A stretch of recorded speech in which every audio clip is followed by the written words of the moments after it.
Every ripple had settled hours ago, leaving the water stretched flat, like a pane of glass, dark teal, almost black, with the faintest memory of starlight trembling on its surface. The ocean seemed to breathe slowly, as though aware that even its smallest movements would disturb the peace of this early hour. Inside, the soft ticking of a small wall clock echoed through the room, a patient rhythm that filled the spaces between thoughts. The hands pointed to 4:30 a.m. Not quite night, not quite morning. The world was paused somewhere in between, and Squidward Tentacles sat in that stillness like a figure carved out of calm itself. He sat before his easel, the blank canvas facing him like a quiet challenge. The faint orange glow from a candle on his desk shimmered on the edges of his painting tools brushes, tubes of paint, a glass jar half filled with slightly murky water. The air carried a scent of salt and kelp tea, soft and familiar. Squidward lifted his cup, took a measured sip, and sighed. The warmth moved through him, grounding him in the still room. His eyes drifted from the canvas to the window. Outside, a jellyfish glided past, its body faintly glowing a floating lantern in the deep blue dark. He followed its slow movement until it disappeared behind a curtain of coral shadows. The silence was not empty. It was full of presence. It hummed softly, the way the ocean hums when the world above is sleeping. Somewhere in the distance, the faint groan of a current brushed over the coral hills, almost like a sigh. Squidward's eyelids fluttered once, heavy with the kind of calm that only comes when no one else is awake. He leaned slightly forward, examining the untouched canvas. He murmured quietly to himself, though his voice was barely more than a breath. A masterpiece waiting to happen, or another morning wasted. His words faded into the dimness, absorbed by the steady sound of the clock. He reached for a pencil long, sharpened perfectly, the tip gleaming faintly in candlelight. But he didn't draw yet.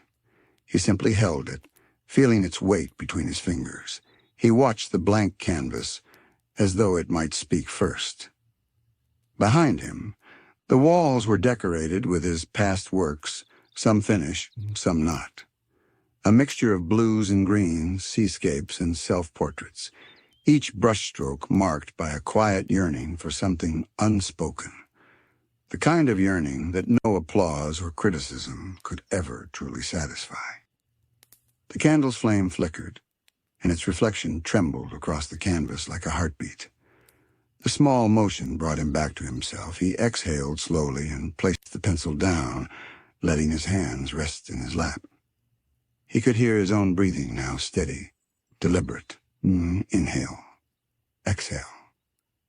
He counted the rhythm. 1, 2, 3. Hold.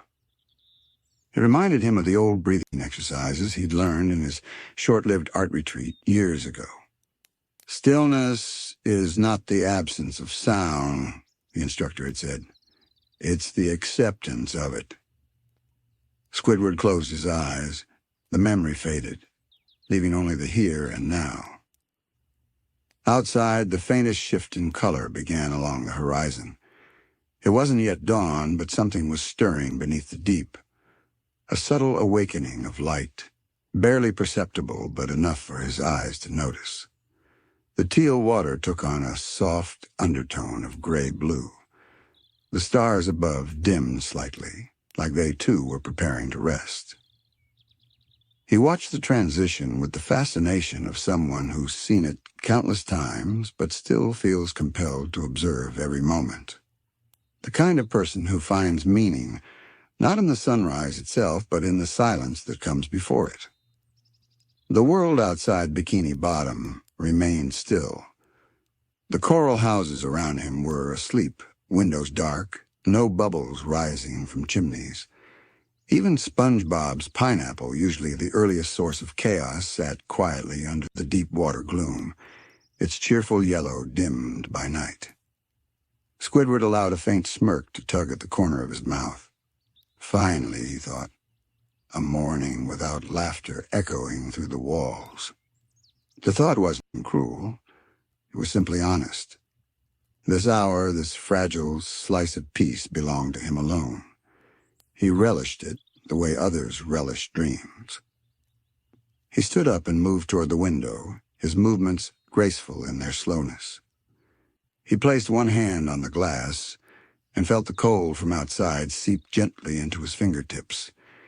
His reflection looked back tired eyes, a faint slump in his shoulders, but beneath that, a calm dignity. The kind that doesn't need anyone to notice it, to be real. He whispered quietly, as if speaking to the sea itself, "Do you ever stop moving, even for a moment?" The sea didn't answer, but the silence that followed seemed to.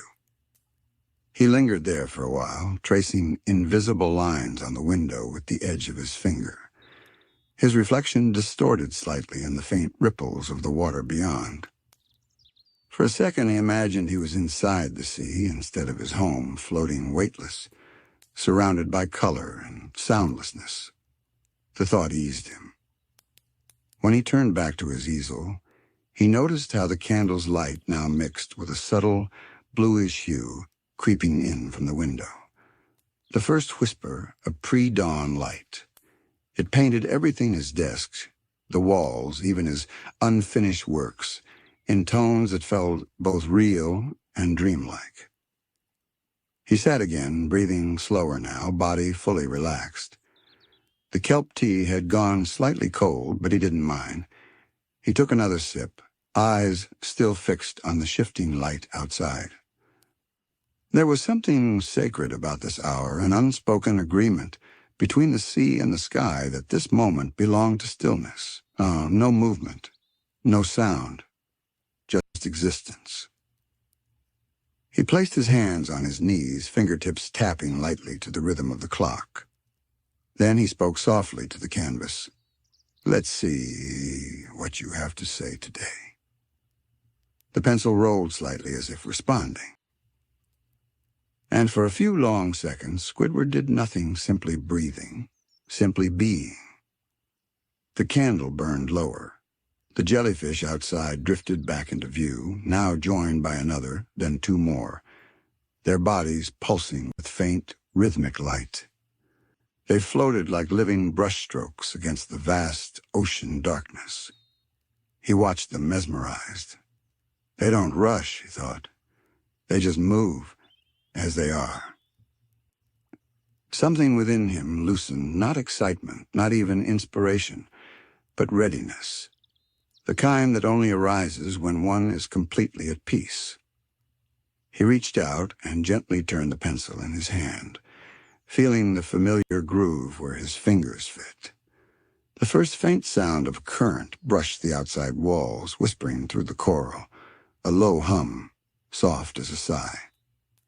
For the first time that morning, Squidward smiled without effort. The room had not changed, yet something subtle shifted in the atmosphere, a weight lifted, a tremor of light awakening from the edge of the ocean's dream. It was not yet dawn, not truly. The horizon still held its deep blues and sleeping shadows, but a dim shimmer now threaded through the water, as if the night itself were beginning to think about waking. Squidward felt it before he saw it, that soft vibration of life returning to the deep. It wasn't loud or obvious. It was the kind of quiet movement only an artist notices the way color leans toward light before anyone else does. He set his cup aside and adjusted the candle, shielding the small flame with his palm so it wouldn't gutter out from a faint underwater current. The golden flicker painted soft amber rings on his tentacles, trembling gently across his skin. He let his gaze drift once more to the canvas, blank, unmarked, but now slightly glowing at the edges with the light spilling in from the window. He tilted his head, studying it like one might study a distant thought that refuses to reveal itself. "I suppose we all start from nothing," he whispered, his voice breaking the silence just enough to make it feel alive again. A soft, almost imperceptible hum from outside the ocean's sigh passed through the walls. The sound blended with the quiet tick of the clock, becoming a rhythm, slow and patient. He found his breath aligning with it again. Somewhere deep in the house, a bubble popped. The noise was tiny, fragile, and somehow perfect. Squidward let a faint smile tug at the edge of his mouth. It was the kind of smile that comes from realizing that even imperfections belong to peace. He leaned back in his chair and reached for one of his old sketchbooks resting nearby. The cover was faded edges frayed, corners curled from years of handling. He opened it gently. The paper had absorbed the scent of salt air and paint over time, and each page carried small memories, half-finished sketches, bold lines abandoned mid-thought, faint pencil smudges like ghosts of old mornings. He flipped through slowly, fingertips brushing against the drawings, a coral reef he'd once tried to capture, a still life of a seashell, a moody self-portrait that never satisfied him. Every image felt like an echo of an emotion that had once passed through him. And then he paused on a page near the end. A sketch of the horizon, the same view from his window drawn years ago when the world felt noisier, younger, more demanding. It wasn't perfect. The lines were uneven, the shading hurried, but something about it made him linger. He traced the faint outline of the horizon with one finger. "You were trying," he murmured, half to himself, half to the memory of who he was when he drew it. "You just didn't know what you were looking for yet." The candle flickered again, briefly illuminating the soft expression on his face. Not pride, not regret, but something gentle and in between. Outside, a faint silver glimmer began to bloom along the distant edge of the sea. The stars were fading. The deep indigo of the night was dissolving into lighter tones, slow, delicate, almost reluctant to change. The jellyfish that had been drifting earlier moved higher in the water, their bodies pulsing softly like slow heartbeats. Squidward closed the sketchbook carefully and returned his eyes to the blank canvas. He could almost feel the world turning outside the silent rhythm of a town not yet awake. For a long moment, he did nothing but listen. The ocean, the ticking clock, the steady rhythm of his own breathing. The quiet was not lonely. It was complete. Then, without another thought, he picked up a brush. The bristles were clean and soft, unused since the evening before. He dipped it lightly into a glass jar of water. Tiny ripples spread outward, catching the flicker of candlelight like miniature waves of gold. He watched them fade. The brush made a faint, satisfying tap against the side of the jar. He reached for his palette, a soft slab of coral stone, its surface marked with dried remnants of blues, greens, and ochres. Each stain was like a fossil of past mornings. He squeezed a small bead of blue paint from a tube, the pigment glistening like liquid sapphire in the dim light. For a few seconds, he simply stared at the color. He moved the brush gently through the paint, blending it with a drop of water, till it formed a soft wash the color of pre-dawn sky beneath the sea. Then, with one calm, deliberate motion, he lifted his arm and made the first stroke on the canvas. The sound was soft, a whisper of bristles across linen, but in that moment, it filled the room completely. The blue spread across the canvas like the memory of a dream. It wasn't perfect. It wasn't meant to be. It was just the beginning. He stood there, brush poised, watching the pigment settle into the weave of the fabric. It was almost alive, shifting as the candlelight moved. A streak of deeper color at the top, a softer, fading tone near the bottom. Squidward exhaled, long and slow. "There," he said quietly. "The silence has a voice now." He cleaned the brush in the jar, the water turning faintly cloudy. Another small ritual of calm. Minutes passed. He continued painting, not hurriedly, not methodically, but in a rhythm that followed his breath. Each stroke was an extension of his stillness, each color a translation of what he could never quite express in words. He added faint strokes of gray, then lighter ones of blue-white, blending them gently until they became something like mist on the horizon. He didn't think. He just moved, guided by a quiet trust that the painting already existed somewhere, and he was merely uncovering it. As he worked, the first faint strands of pink appeared through the water outside. They bent and shimmered, touching the surface of his walls, sliding softly across the floor like threads of silk. He stopped painting and turned his head slightly to watch. The light grew not quickly, but with a patience that mirrored his own.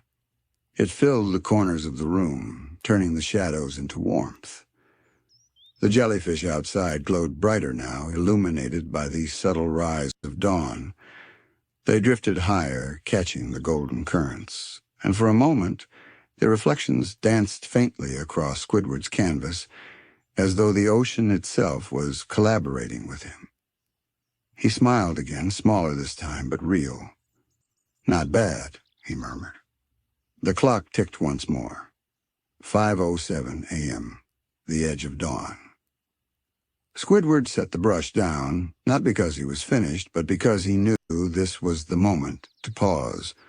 The light was still soft, still tender. Too much movement would break it.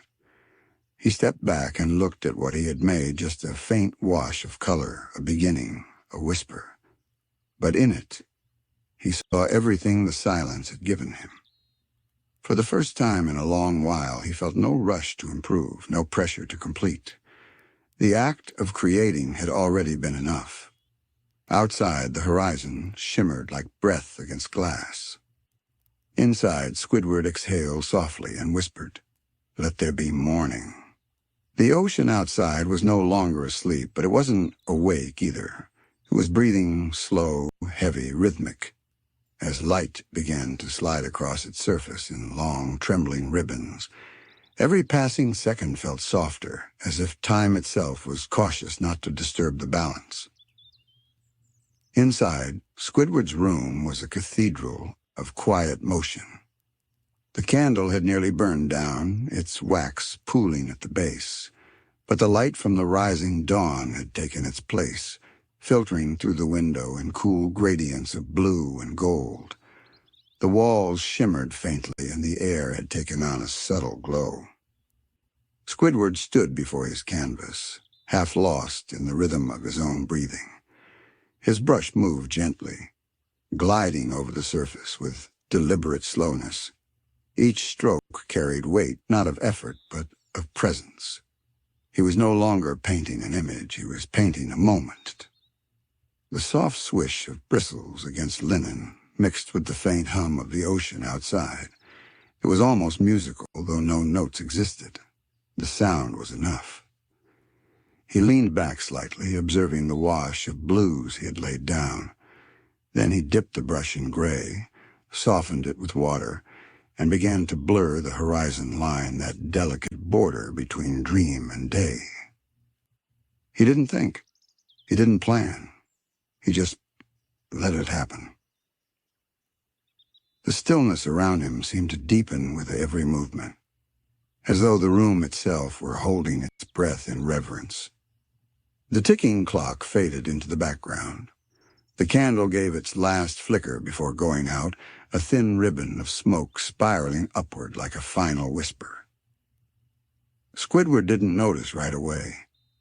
His focus was complete a gentle trance, the kind of concentration that feels less like control and more like surrender. The brush slid again across the canvas. Then again, and again. The sound became his heartbeat. The act became his thought. He stepped closer, adding faint streaks of pale yellow suggestions of light far beyond the visible horizon. Each layer was translucent, merging into the one before it, like memories fading into new ones.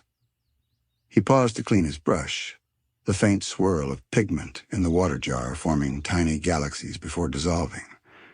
The sight made him hum softly, a habit from years of painting alone. A single note escaped his lips, low and calm, before fading into the quiet. And then he heard it, that familiar tone of the clarinet, though he hadn't touched it. It wasn't real, not entirely. It was his mind playing the sound, the way memory sometimes fills silence with echoes of what it misses. The imagined melody was soft and incomplete, just fragments of notes, rising and falling like slow currents. But it guided his hand. The strokes began to follow a rhythm, almost as if the brush were dancing to a song that only he could hear. Time blurred. He didn't notice when an hour passed, or when the first true ray of dawn found its way through the water above. The light now poured in from the window, faint but persistent, scattering over the wooden floor in shifting waves. It caught on the edges of his easel, glimmering faintly with each movement of his arm.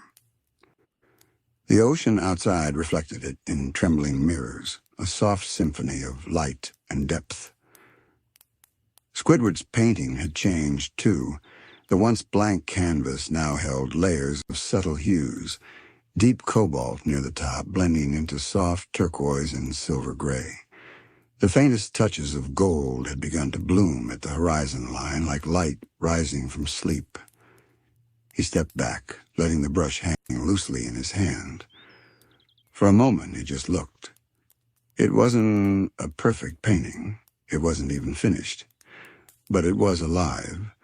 Every tone and shade seemed to breathe. Every color carried silence in its heart. He tilted his head, studying it like one would study a reflection. It's not about perfection, he thought. It's about listening. He placed the brush down gently, resting it on the rim of the palette. The act of stopping felt deliberate, almost ceremonial. He took a deep breath and exhaled slowly, letting the calm sink back into him. Outside, the light had grown brighter now, not harsh or blinding, but soft, diffused through the sea. The shapes of coral hills were visible in the distance, bathed in the pale blue of early morning. Tiny fish moved through the light, scattering like floating dust motes. Squidward moved toward the window again, compelled by the glow. He placed his hands on the cool glass, looking out at the slow unfolding of dawn. The world was transforming, not in grand gestures, but in tiny, invisible shifts, the kind of beauty most people missed while they slept. He watched as a small school of jellyfish passed by, their bodies now glowing in shades of rose and gold. They moved gracefully, as if dancing to the same rhythm that had guided his brush. Simple creatures, he thought with a faint smile, but they understand movement better than most artists do. The reflection of the jellyfish glimmered across the wet paint on his canvas, mingling with his colors for a fleeting second before fading away. The moment felt sacred, like collaboration between nature and art. He turned back toward the room, now entirely lit by natural light. The candle was gone, the shadows erased. The faint warmth of morning had entered, invisible, yet undeniable. He poured himself another cup of tea, this time not to wake up, but to enjoy. The steam curled upward, catching the light, creating tiny ephemeral sculptures in the air. He sat down near the easel, the chair creaking softly beneath him. The silence had changed. It wasn't heavy anymore. It was lighter, open, breathing. He took a sip of tea and let his gaze wander across the room, to the shelves stacked with paint tubes, to the sketchbooks, to the quiet clarinet resting against the wall. Every object had its own quiet purpose, its own still dignity. He let the moment stretch. There was no rush, no expectation. The world outside would soon awaken. SpongeBob, Patrick, the distant rumble of daily life, but this hour still belonged to him. He thought of the painting again, the colors, the shapes, the motionless rhythm within it. He wondered if maybe that's what art truly was, not expression, but translation.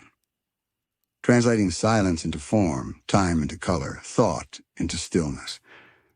He placed the cup down and closed his eyes for a moment, listening again, not for sound, but for the absence of it. There it was, the faint hum of the sea, the whisper of light against the walls, the quiet pulse of life before noise begins. And in that stillness, Squidward felt something rare gratitude. Not for fame, not for recognition, but for the chance to witness this hour at all. He opened his eyes slowly. The canvas waited. The light had grown a little stronger now, brushing across the floor like an invitation. He reached for his brush again, not to finish, not to perfect, but simply to continue. And as he lifted it, the world seemed to move with him, the ocean outside shifting its colors, the room glowing a little warmer, the silence turning softer like the sea exhaling a sigh of contentment. He dipped the brush into gold. The morning had arrived. The brush moved like a whisper through the air, slow and fluid, as though it had been waiting its whole life for this single motion. The soft, golden pigment touched the canvas and spread gently, mingling with the layers beneath it. It didn't overpower them. It joined them the way sunlight joins the horizon without asking permission. Each stroke seemed to brighten the room a little more. The faint shimmer from the sea outside caught on Squidward's wall, bending through the glass, reflecting off the wet paint like tiny mirrors of light. The atmosphere shimmered not just visually, but emotionally. The kind of glow that can't be explained, only felt. He didn't rush. He followed the rhythm that had been with him all morning, slow, deliberate, and kind. Every stroke was an exhale, every pause an inhale. The golden tones softened into peach, then into ivory, until the whole canvas breathed with the same quiet warmth that the ocean now carried. It was dawn, not just in the world outside, but in the space inside his chest where restlessness usually lived. He stopped painting for a moment and took a small step back. His eyes traced the edges of the canvas, the places where color met emptiness. He realized something quietly profound. The stillness he'd been chasing wasn't out there in the world. It had been here, in him, waiting to be noticed. The ocean outside stretched endlessly, and now a blend of soft blue and gold. Far above, the sun's rays filtered through the water, scattering into shimmering pathways that danced across the seafloor. The light played over the coral hills and shells, flickering like thoughts appearing, fading, returning again. The soundscape of Bikini Bottom was beginning to change. Somewhere far off, a muffled yawn, maybe Patrick. A gentle hum, light and cheerful, unmistakably SpongeBob, though still distant. Squidward didn't sigh this time. He smiled faintly. The noise didn't bother him now. It was just part of the world's rhythm returning. He cleaned his brush slowly, swirling it in the jar until the water turned pale blue. The ripples shimmered with light, tiny galaxies that dissolved as quickly as they formed. He watched them fade, feeling the small satisfaction of seeing something beautiful disappear gracefully. He wiped the brush on a cloth, placed it on the table, and sat down again. His tea had gone cold long ago, but he lifted the cup anyway, taking a slow, thoughtful sip. The taste was bitter, but grounding. In front of him, the painting stood complete, or perhaps simply enough. It depicted no grand scene, no detailed subject, just a meeting of color and stillness, blue, gray, gold, a hint of pink where the light bent through water. It looked like the moment just before sunrise, the one that most of Bikini Bottom would sleep through. Squidward leaned back in his chair, eyes half closed, letting the calm wash over him. There was a time, he remembered, when he painted to prove something to be seen, to be praised, to feel valid. But now, in this fragile hour, none of that mattered.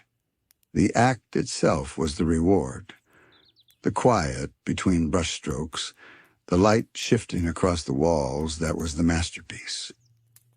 He reached for his clarinet, resting against the side table. The instrument felt cool and smooth under his touch. He didn't play it often in the mornings, but something about this moment called for it not for music, but for breath. He raised it slowly, testing a note. The sound came out soft and low, melting into the hum of the sea. He played another a little higher, still tender. The tones drifted into the still water outside, blending with the faint glimmer of bubbles rising toward the surface. Each note was spaced apart, gentle as raindrops. There was no melody, only feeling. The clarinet's sound wrapped around the room like a sigh.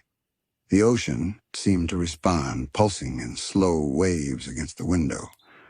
The rhythm of his breathing, the faint vibration of the instrument, the light rippling over the floor, all of it, blended into one long, wordless meditation. He stopped after a few measures and let the last tone fade into nothing. Silence returned, but it felt even more full than before. He rested the clarinet on his lap, gazing at the painting again. In its colors he could see not just the dawn outside, but every quiet morning that had led to this one, every attempt, every unfinished sketch, every moment of doubt that now felt somehow worthwhile. For a moment he imagined the sea itself looking back at him through the window as if recognizing what he had created from its reflection. A ray of light struck the painting directly, scattering tiny golden motes into the air. They danced briefly before fading into the soft brightness of the room. Squidward smiled again, his eyes soft, his shoulders relaxed. He whispered, almost inaudibly, "That's enough?" And it was. He stood and stretched, feeling the gentle pull of muscles that had been still for hours. His movements were slow, graceful, more like gestures of gratitude than routine. He placed the clarinet carefully on the shelf beside the sketchbook, aligning it perfectly with a quiet precision. Then he opened the small round window beside his easel.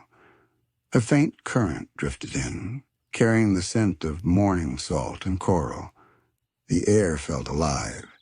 It moved through the room, ruffling the pages of his sketchbook, lifting the edge of his cloth, and brushing over the surface of the canvas like a whisper of blessing. He watched the light play across his painting once more before turning his gaze outward. The town was stirring now. From his window, he could see the silhouette of SpongeBob's pineapple glowing faintly with interior light. Patrick's rock moved slightly, the clumsy rustle of someone rolling out of bed. Farther off, the outline of the Krusty Krab stood quiet and still under the ocean glow, waiting for its daily noise. It didn't bother him. Not this time. He looked at them, at the little town he so often found irritating, and saw, perhaps for the first time, how peaceful it looked when viewed from a distance. The currents brushed gently through the sand streets. Bubbles drifted upward like stars returning to the surface. Life was beginning again.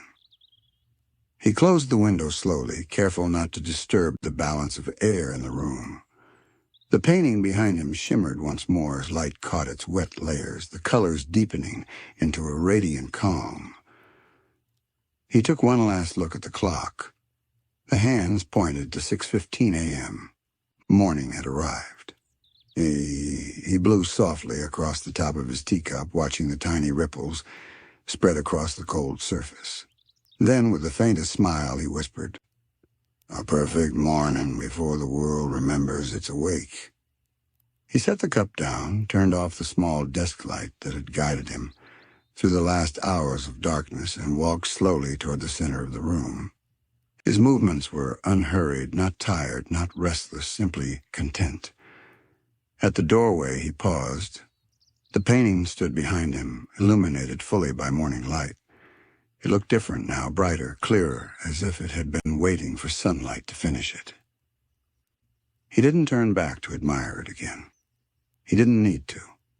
Some art, he thought, is meant to live quietly, without explanation. He took a deep breath. The sea outside glowed with the day's first full warmth. And as Squidward stepped away from his easel, the ocean filled the room with gold. The still waters were no longer still. They were alive. And so was he. The first light of morning drifted through the water like a secret finally finding its way home. It wasn't bright yet, only a whisper of lavender, blending with the teal currents that had carried the night. Through Squidward's open window, the colors touched the room gently, tinting the walls with a translucent calm. The world felt half awake, half dreaming. He sat quietly in front of his easel again, though he hadn't meant to return so soon. The painting from earlier leaned against the wall to dry, and beside it stood a fresh, blank canvas. It gleamed faintly in the cool light, as if it already knew what it wanted to become. Squidward took a long breath. The air smelled of salt, kelp, and something faintly floral, perhaps, the coral trees outside releasing their morning scent. He exhaled slowly, his mind empty but open, like the surface of the sea before the first ripple. A quiet hum filled the space. It wasn't from him, but from somewhere deep within the water, the natural rhythm of Bikini Bottom waking. The hum wasn't intrusive. It was soft, almost musical. His clarinet lay nearby on the table, resting where he'd left it before dawn. The silver keys caught the lavender light, tiny flashes that danced with each small movement of the current. It looked peaceful there, like a companion that understood silence as much as sound. He reached for a brush, not the one from last night, but a smaller one, worn smooth from years of use. The handle fit perfectly in his hand, the way an old friend's handshake does familiar grounding. He dipped it into the jar of blue paint beside him, watching the colors swirl through the water like liquid sky. The motion itself felt meditative. The brush twirled slowly, trailing ribbons of sapphire in the jar, the color deepening with every turn. He lifted it carefully, the bristles gleaming wet in the faint light. Before he touched the canvas, he hesitated. Not from doubt, but from reverence. He understood now that this first stroke wasn't about precision or perfection. It was about beginning. The brush touched down gently. The stroke was light, thin, almost hesitant. It stretched across the white surface like a sigh, then another slightly thicker, curved, carrying a hint of rhythm. The sound of bristles against canvas was barely audible, yet it filled the room with meaning. Outside, the coral trees swayed in the soft morning current. Their branches shimmered, catching fragments of sunlight as it filtered down from the bay. The movement was slow, almost choreographed, nature's quiet ballet. Each motion seemed to echo the arcs of Squidward's brush. He painted in silence for a few minutes, letting instinct lead. The blue began to take shape, a swirl, perhaps, or the memory of a wave. Not realistic, but felt. His eyelids lowered slightly as he worked, his breathing steady, aligned with the rhythm of the strokes. And in that balance between movement and stillness, he felt something stir within him, that faint, electric pulse of inspiration that comes not with fanfare, but with quiet arrival. It wasn't a shout. It was a whisper saying, Now. He paused, stepped back, and tilted his head. The paint was still wet, glistening in lavender light. It looked alive, as though the canvas was breathing. The faintest strains of music drifted from his small radio on the shelf, something classical, played softly enough that it didn't break the calm. The notes floated lazily through the water, carrying a fragile warmth. Squidward recognized the piece, but couldn't remember its name. It didn't matter. The melody was gentle, curious, unhurried, much like the morning itself. He felt his chest rise and fall in rhythm with the music. The clarinet on the table seemed to hum quietly with it, vibrating ever so slightly with each low note, as though sharing the air's resonance. He smiled faintly, not a large, obvious smile, but the kind that forms when something inside aligns perfectly for just a moment. Dust motes floated in the lavender light, spinning slowly like tiny planets in an unseen orbit. Every so often, a bubble from the nearby window drifted through the room and burst soundlessly, scattering reflections across the floor. He dipped the brush again, deeper this time, and added another layer of blue. The color thickened, rich and deep, like the ocean at twilight. He mixed in a touch of gray, letting the two shades blend naturally. He didn't force them. He just watched. The resulting tone was neither dark nor light. It was the in-between, the color of thought before words. Squidward stepped closer, leaning in slightly. His eyes followed every curve of the line, tracing where the light caught the wet edges. It was mesmerizing, a simple movement, yet it held his entire attention. He realized with quiet surprise that he wasn't thinking about the end result anymore. He wasn't thinking about whether it would be good or whether anyone would see it. He was simply inside the act, inside the flow, like a current carrying him gently forward. Outside, a few early jellyfish floated past his window. Their translucent bodies shimmered with morning hues, pale pinks and silvers rippling across their forms. One drifted close, pausing for a moment, as though curious. Its faint glow cast soft reflections through the window, landing on Squidward's painting in delicate circles of light. He glanced up at it and nodded, almost as if to greet it.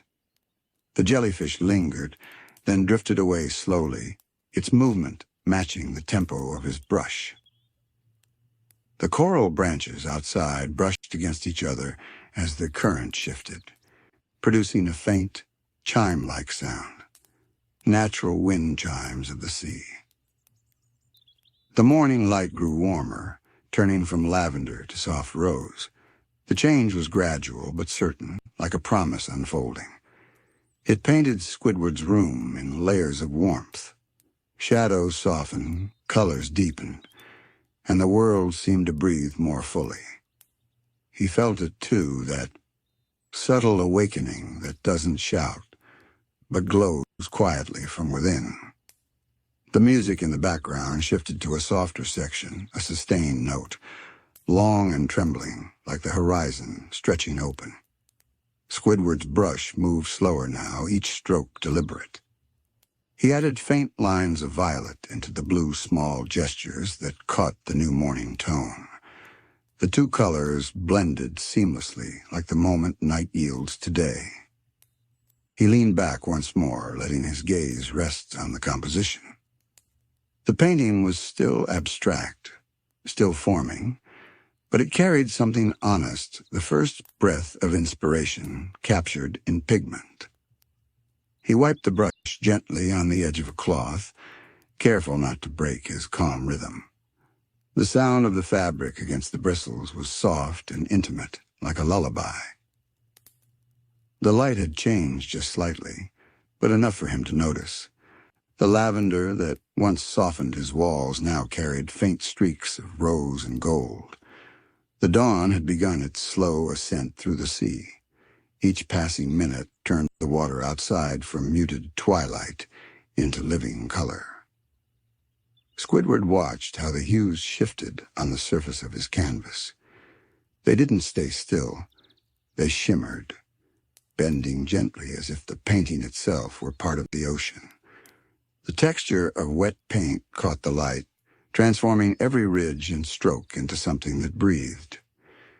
He dipped his brush again, this time into a mix of turquoise and white. The bristles fanned softly as they touched the surface, tracing small arcs that rippled like currents. The sound of each stroke was faint but distinct, the gentle scratch of bristles against canvas. To him it was the sound of thought taking shape. He didn't rush. He followed the subtle rhythm of his heartbeat, painting in slow, deliberate motions. The soft music in the background continued to hum a classical tune, dissolving into near silence, the kind of melody that doesn't distract, but instead blends with the air. He paused to stretch his fingers, noticing the faint stiffness from holding the brush too long. The gesture broke the stillness for just a moment, enough for him to notice the world again. Outside, the coral trees were in motion. The current had grown slightly stronger, brushing through their branches and scattering tiny flakes of sand that glittered like dust in the water. A small school of fish passed by, their scales reflecting dawn's colors: pink, mint, pale yellow, moving in one unified shape. It was mesmerizing, this natural choreography. The world outside his window seemed to understand art better than most people he knew. Every creature, every coral, every ripple had its own timing, never rushed, never forced. He looked down at his canvas again. The blue and violet tones now blended into a shape that wasn't quite a wave and not quite sky, something in between, like a dream of both. He switched brushes from a narrow one to a flat-tipped brush with coarse bristles. Dipping it into faint yellow, he added a wash of light across the center of the painting. The color wasn't strong yet. It was more suggestion than presence, like a memory of sunlight through fog. As he worked, a faint hum rose from somewhere nearby. It took him a moment to realize it wasn't the ocean, but the kettle warming on the small stove behind him. The soft, bubbling sound mingled with the music, with the current, with the subtle scratch of his brush. He smiled faintly. Even the smallest sound seemed perfectly placed in this hour. When the kettle whistled, he didn't rush to stop it. He let it call softly for a moment, a voice reminding him of warmth before walking over. His movements were unhurried, the robe around his shoulders trailing slightly as he turned. Steam swirled into the air as he poured himself another cup of kelp tea. The aroma filled the room, mingling with salt and paint. It smelled of focus, of peace, of slow awakening. He carried the cup back to his chair near the easel, setting it down carefully beside his palette. He took a sip, eyes still on the painting. The tea was hot, grounding, anchoring him inside this perfect stillness. He placed the cup down and stared at his work again. Something within him stirred, not dissatisfaction, not pride, just awareness. The colors were coming alive. He saw how the faint yellows interacted with the deep blues, how they whispered to each other, blending softly. He lifted his brush again, this time dipping it into pale green, the color of morning sea foam. His strokes became lighter, faster, small, playful movements that seemed to dance across the surface. Each line carried a rhythm. The brush tapped gently, then swept upward. Tap, sweep, glide, a pattern that felt more musical than mechanical. Without realizing it, he began to hum quietly, along with the background tune. His voice was soft, nearly inaudible, blending into the calm. A bubble drifted from the open window and burst near his hand. Tiny drops landed on the edge of the canvas, scattering faint rings into the still wet paint. He almost laughed, not out of frustration, but appreciation. The imperfection was beautiful. The ocean itself had joined in his art. He adjusted the line, blending the rings into the composition, letting them form subtle ripples in the blue field. They looked intentional, though they weren't. He stepped back again. The painting looked different from this distance, like it was breathing, like it was moving, even though nothing on it actually did. He closed his eyes for a brief moment, inhaling deeply. Behind his eyelids, the colors of dawn pulsed faintly, the same hues that now covered his canvas. When he opened them again, the world had grown brighter. Light now touched every surface, his walls, his shelves, the small glass jars of paint glowing like tiny suns. Even the clarinet reflected the warmth, its metal keys glinting softly. He walked over to it, tracing a finger along the smooth wooden body. For a moment he considered playing, but decided against it. The air felt too delicate, as if one loud sound might shatter the stillness he'd built. Instead, he whispered, "Later." The clarinet rested silently, patient. He returned to his chair. The painting felt nearly halfway alive now, a kind of fragile transformation. The shapes weren't clear, but the emotion was. It spoke of something new, a beginning, not of the day, but of feeling. Squidward thought of the nights when he'd forced himself to create the anxious kind of inspiration, desperate to prove something. This wasn't that. This was different. This was the kind that came from breathing with the world, not fighting against it. He dipped the brush again, lighter this time, and began to add smaller strokes of white. They weren't random. They followed an invisible rhythm, like faint musical notes. With each one, the painting brightened. The blue became the sea's skin. The lavender became morning air. The white shimmered like light on wet shells. Outside, a shadow passed over his window, a small jellyfish again, or maybe a group of them. Their movements were synchronized, their glows rising and fading together. They looked like floating lanterns drifting through the water. Squidward paused, watching them in silence. The sight filled him with an unspoken peace, the same kind he'd been painting without even realizing it. He whispered softly, "They understand." The jellyfish drifted away. The current brushed softly against the window, and his curtains swayed in its wake. He looked down again at the brush in his hand, realizing how steady it had become. There was no hesitation now. The first brush of dawn, that quiet moment of beginning, had passed. Now came creation. He added one final stroke across the canvas, a bold, curved line that arched like a wave in motion. It split the composition gently, dividing light and shadow, movement and rest. And as he lifted his brush, the golden light of morning fully filled the room. The world outside had awakened, but inside, the peace still held. The light now moved like a living thing, slow, deliberate, and full of quiet confidence. It pressed through the water, refracted by gentle waves above, scattering ribbons of pink and amber across Squidward's room. The shadows on his walls stretched thin, no longer gray, but warm and translucent. The ocean outside was alive with shimmer. Inside, Squidward's world had narrowed to the size of his easel. Every color he had mixed seemed to exist in harmony, no longer separate, but blending in ways that defied his own logic.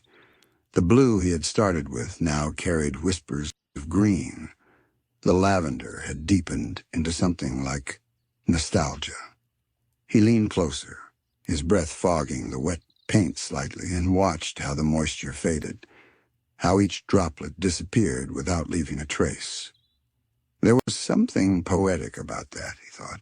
Everything beautiful is temporary, but that doesn't make it less real. He reached for a palette knife, its edge dulled from years of use.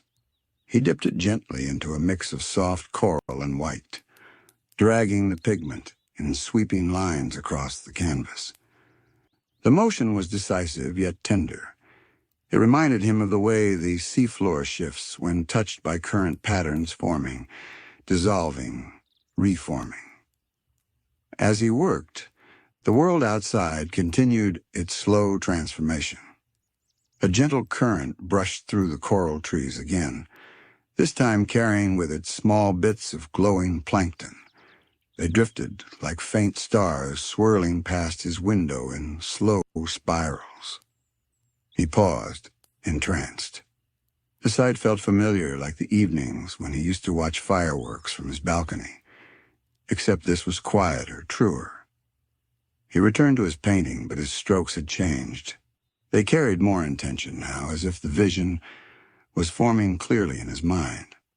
The canvas was no longer just an abstract scene. It had begun to resemble something between sea and sky, dream and reflection.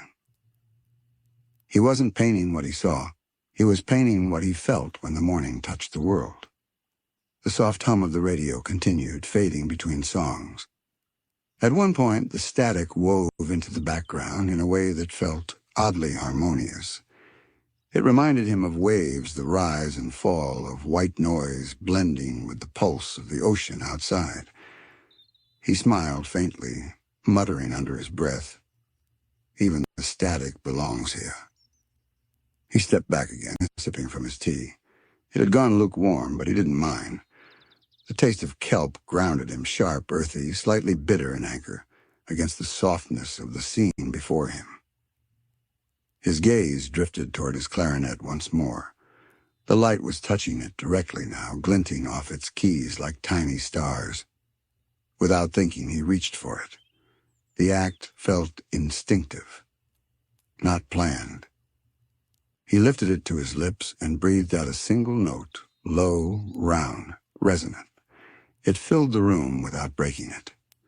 The sound moved through the water, curling gently around his painting, as though the air itself responded. Another note followed, a half-step higher, more deliberate. Then another. It wasn't music yet, not in the structured sense. It was sound meeting space, tone brushing against color. He closed his eyes as he played, the notes aligning with his heartbeat. He wasn't performing. He was conversing with the light, with the canvas, with the morning itself. The clarinet tone echoed faintly, merging with the hum of the radio, the rustle of water, the shimmer of dawn. The room became a symphony of quiet elements, not loud but layered, textured, perfectly balanced. When he finally stopped, the silence that followed was even more profound. He rested the clarinet on his lap and gazed again at the canvas. Something had shifted. The colors now seemed to vibrate with the echo of the sound, as if the painting had heard him and responded. He whispered softly, "You're listening, aren't you?" The morning light flashed across the wet paint in answer. For a moment, he allowed himself to simply exist in the glow. There was no need to interpret it. The act of creation itself was enough. Outside, the water grew clearer as the sun climbed higher. The corals shimmered brighter, and small sea creatures began to emerge from their night shelters. A group of snails crawled across the sandy floor, leaving faint trails that caught the light like silver threads. The world was awake now, though still quiet. SpongeBob's pineapple home glowed faintly in the distance, a warm orange shape beyond the seaweed forest.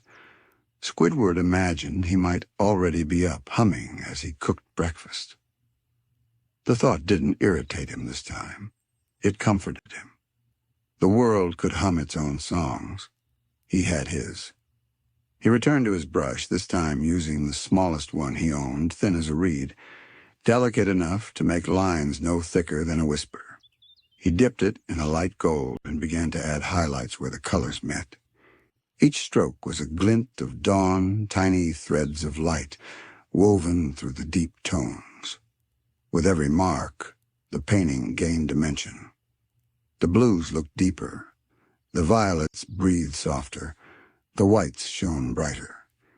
He tilted his head to the side, studying it from a distance. It wasn't finished, not yet, but it was alive. The glow in the room deepened further. The soft pinks were turning into full morning gold. The lavender faded from the corners, replaced by a warmth that seemed to hum through everything it touched. The old Squidward exhaled slowly. The sound was soft but steady. He hadn't realized until now that his breathing had matched the rhythm of his strokes. Inhale, line, exhale, pause. Creation as meditation. His gaze softened, unfocused. The painting blurred slightly in his vision, blending into the world around it, until he could no longer tell where art ended and reality began. For a fleeting second, he felt as though the canvas were painting him, as if he were the subject, standing inside the glow of his own emotion, being shaped by the light that had always surrounded him but never been seen so clearly. He blinked, and the illusion passed, but the feeling lingered. He placed the brush down gently and flexed his hands, paint smudging faintly across his fingertips. The mess didn't bother him. It felt earned a small proof that he'd been part of something real. The kettle clicked again behind him, signaling that it had cooled. The faint metallic sound felt like punctuation, the world reminding him of time's gentle passage. The next stroke came with more certainty, not from thought, but from instinct. The brush slid across the canvas in one fluid motion, and in that motion, something clicked inside him. The colors met perfectly, the deep blue melting into pale gold, the line arcing gently like the curve of a morning tide. It was as if his hand had learned a language his mind could never speak. Every mark that followed flowed naturally, effortless, inevitable. The room filled with the soft sound of bristles brushing fabric, the faintest rhythm of creation. The radio had long fallen silent, but the quiet had its own music now, the hum of light against water, the sigh of the sea moving beyond his window. Squidward's expression softened. His usual frown, that permanent crease of skepticism and fatigue, had melted away. He was simply present. The canvas no longer looked like an object. It had become a reflection, a mirror, not of what he saw, but of what he was. He stood still for a moment, brush in hand, eyes half-lidded, as if in a trance. The water outside cast dancing shadows across his floor, rippling patterns that mirrored the motion of his hand. It felt as though the ocean itself were painting alongside him. The coral branches swayed in rhythm. Tiny particles floated through the current, glowing faintly like drifting embers. Everything breathed together. The sea, the light, the colors. He took a step back. The painting filled his vision completely now, an expanse of layered hues, a horizon suspended between waking and dreaming. There were no sharp lines, no definite forms, yet it felt complete. It wasn't a landscape. It wasn't abstract chaos. It was dawn itself, not just seen, but felt. He breathed out long and deep, and the motion stirred the surface of his tea. The ripples moved outward, reflecting the glow of the painting in miniature. For a while, he did nothing. He just stood there, letting the moment settle. Then quietly he whispered, "There." It wasn't triumph or relief, it was gratitude. The kind that doesn't need applause or validation. Just acknowledgement that something beautiful had happened. He set the brush down carefully and wiped his hands on a cloth, leaving faint streaks of color behind blue, lavender, gold, each smudge a small echo of what had passed through him. The morning outside had turned clear now. Rays of sunlight filtered fully through the sea, scattering in all directions, turning everything into liquid glass.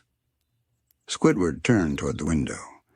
He could see the faint outline of SpongeBob outside, bounding toward the crusty crab with his usual energy bubbles trailing behind him like confetti. Patrick, still half asleep, floated lazily near his rock. The world was noisy again, though the sound hadn't yet reached him. and for once he didn't mind. He looked down at his canvas again. The colors had settled beautifully, the wet shine fading into a soft, matte glow. It looked alive, a horizon that seemed to breathe.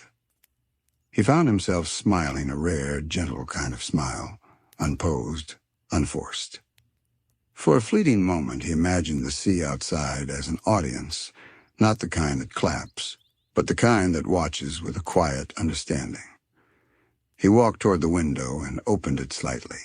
The morning current flowed in, carrying warmth and salt. The air touched his face softly, brushing away the last traces of night. The sound of the sea entered to distant waves, the hum of bubbles, the faint trill of a shell far off in the current. Each tone fit perfectly into the rhythm of the moment. He whispered to himself, "Everything's in tune today." He didn't mean it as a metaphor. He meant it literally. The world felt tuned, like every sound, color, and thought existed on the same wavelength. He glanced back at the clarinet on the table. It almost seemed to glimmer, catching the golden light that now filled the room. He picked it up gently and held it for a moment, letting his fingers rest on the cool keys. Then, without hesitation, he lifted it to his lips and played. The note was clear, soft, round, the kind of sound that feels like morning light in music form. It floated through the room, echoing against the canvas, against the water, blending with the hum of the ocean. Then another note followed, then another. There was no melody at first, just gentle phrases, questions, answers, breaths. But soon the notes began to shape themselves into something cohesive, something small, calm, complete. He played what he saw, or maybe what he felt. The rise of light and the shimmer of plankton, the breath between strokes. The music carried the same palette as the painting. Soft blues, golden edges, the faint warmth of coral pink. The clarinet sound reached the open window, where the sea seemed to echo it faintly. Outside, a jellyfish drifted closer, pulsing in rhythm. A small school of fish turned mid-swim, moving together in curved patterns that matched the flow of his melody. He smiled between notes. "So you are listening." He continued playing until the light shifted, once more brighter now, more assertive as the full day finally arrived. He ended on a long, sustained tone, letting it fade naturally into silence. The final note lingered like breath on glass, fading gently into the hum of the morning. When it was gone, the world felt perfectly balanced again. He lowered the clarinet and set it down with care. The air in the room shimmered faintly, as though holding the memory of sound. He turned toward the painting one last time. It was done, not because it was perfect, but because it had said everything it needed to say. He whispered, "Thank you." Not sure if he meant the painting, the dawn, or the moment itself. Then he opened the window fully. The current swept in stronger now, carrying the scent of coral, salt, and something sweet, the ocean's version of sunlight. It filled the room, stirring the curtains and making the golden flecks in his painting glow even brighter. The room felt bigger somehow, or maybe he felt smaller in a good way, like part of something vast and kind. He took a deep breath and stepped back, letting the light fully surround him. For a long moment, he simply stood there, Squidward Tentacles, the artist, the skeptic, the loner enveloped in peace. No noise, no pressure. Just the quiet reward of having created something beautiful before the world began its usual noise. His eyes softened. His body loosened. His thoughts went still again. Outside, the morning was now in full bloom. SpongeBob's laughter echoed faintly in the distance. The coral swayed in harmony with the sea's rhythm. Inside, Squidward's world glowed in soft gold and blue. He turned away from the window toward his painting, and for the first time in a long while, felt a sense of contentment that required no audience, no applause. Just a whisper in his heart that said, "This is enough."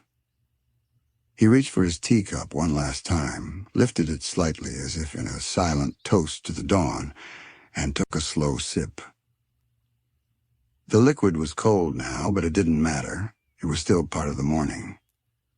He placed the cup down gently and let his gaze drift across the room from the brushes to the clarinet, to the glowing painting at the center of it all. The room was utterly still, except for the faint swish of the brush moving across the canvas. Each motion seemed to draw a new breath into the space, as if the act of painting itself had become a heartbeat. The candle from earlier had melted almost to its base, but a soft trail of smoke still curled upward, mingling with the pale ocean light that seeped through the window. Outside, the sea had shifted from violet to a delicate pearly blue, the color of dreams, just before they dissolve into waking. Squidward's canvas was no longer blank. Shapes had begun to form soft, abstract outlines that hinted at an ocean landscape but refused to stay still. The water seemed alive inside the painting, rippling gently as though the canvas itself breathed. His brush moved without hesitation now. He no longer thought about the next color or where it should go. His hand simply knew. The movement had rhythm, a slow, measured sway, like waves pulling at the sand. He dipped the brush into the jar, stirred the pigments together, turquoise, silver, a touch of gray, and watched them merge like drifting clouds. When he lifted the brush again, drops of paint fell in slow motion, each one catching the soft light before landing silently on the palette. He leaned closer, his eyes tracing the movement of color, his breath calm, unhurried. Something had shifted inside him. It wasn't excitement or even focus. It was deeper than that. He had slipped beyond thought. The usual noise in his head, the tiny criticisms, the doubts, the memories of missed recognition, had faded into silence. The only thing that existed now was movement, color, and light. He was no longer making a painting. He was inside it. His brushstrokes grew slower, more deliberate. Each stroke seemed to follow the pulse of the ocean itself, gentle arcs that curved and fell like tides in miniature. The sound of the bristles against canvas had become its own kind of music, a whispering rhythm that echoed the calm of the sea beyond his window. He reached for another tube of paint coral pink and squeezed a thin line onto the palette. The color gleamed wetly, vibrant against the muted blues. He dipped the tip of his brush, mixing it softly into the turquoise until the two became something new, a color that couldn't exist anywhere else but here. He began tracing faint outlines, delicate coral shapes, jellyfish shadows, swirls of distant light. None of it was precise, yet all of it felt right. The painting moved between reality and dream, as if he were painting not what he saw, but what the ocean felt like. He didn't notice the passage of time. The clock on the wall ticked quietly, but each second stretched and blurred into the next. His shoulders had relaxed. His usual tension, the kind that came from trying too hard, from expecting too much, was gone. His face, often set in lines of irritation or fatigue, now looked almost serene. He paused only to breathe, to watch the light flicker across the surface of the paint. The water outside had brightened now, streaks of gold breaking through the deeper blue. The rays fell across his desk, illuminating the edges of his palette, catching tiny flecks of pigment that glittered like stars. For a moment, the entire room seemed to glow. Squidward didn't even blink. He was entranced not by pride, not by progress, but by the way the act of painting felt alive. His mind whispered softly, "This is what I was meant to do. Not perform, not prove. Just create." He inhaled deeply through his nose the faint scent of paint and salt water filling his lungs, and exhaled slowly, timing it with the motion of his next stroke. The painting began to evolve. The once abstract forms now hinted at a deeper world. Glimmering depths, soft coral gardens, trails of bubbles rising toward unseen light. It wasn't a literal ocean. It was a memory of one, a dream of how the sea might look if it could feel joy. His movements slowed even further, becoming hypnotic. The brush moved as if carried by the current, not his hand. He began to hum almost without realizing it. The sound was low and steady, matching the rhythm of his strokes. The hum deepened, turning into a wordless tune, something halfway between a sigh and a song. If someone had walked in just then, they would have seen a Squidward completely unlike the one who complained at work, who frowned at SpongeBob's laughter, who longed for quiet, but never truly found it. This Squidward was at peace, whole, centered, free. The hum rose and fell as he painted a sound that merged with the faint current moving past the window. Tiny motes of light shimmered through the water, drifting lazily like snowflakes in slow motion. They landed on the window pane and refracted, scattering rainbow glints across the floor. He noticed the reflection of his painting shimmering faintly in the glass, overlapping with the sea outside. For a heartbeat, the two became one, his imagined ocean blending with the real one. He smiled slightly, eyes soft. "Perfect," he whispered under his breath. His brush moved in figure eights, now smooth, endless patterns that connected one shade to another. The paint glowed wetly under the soft light, and each layer added depth like ripples building upon ripples. He had stopped caring about the end result. He was simply following a feeling, a rhythm older than thought. Sometimes he dipped the brush in water just to watch the color disperse, tiny clouds of blue unfurling like underwater smoke. He'd pause, mesmerized, as the colors mixed and faded, creating miniature universes inside the glass jar. The act itself had become art.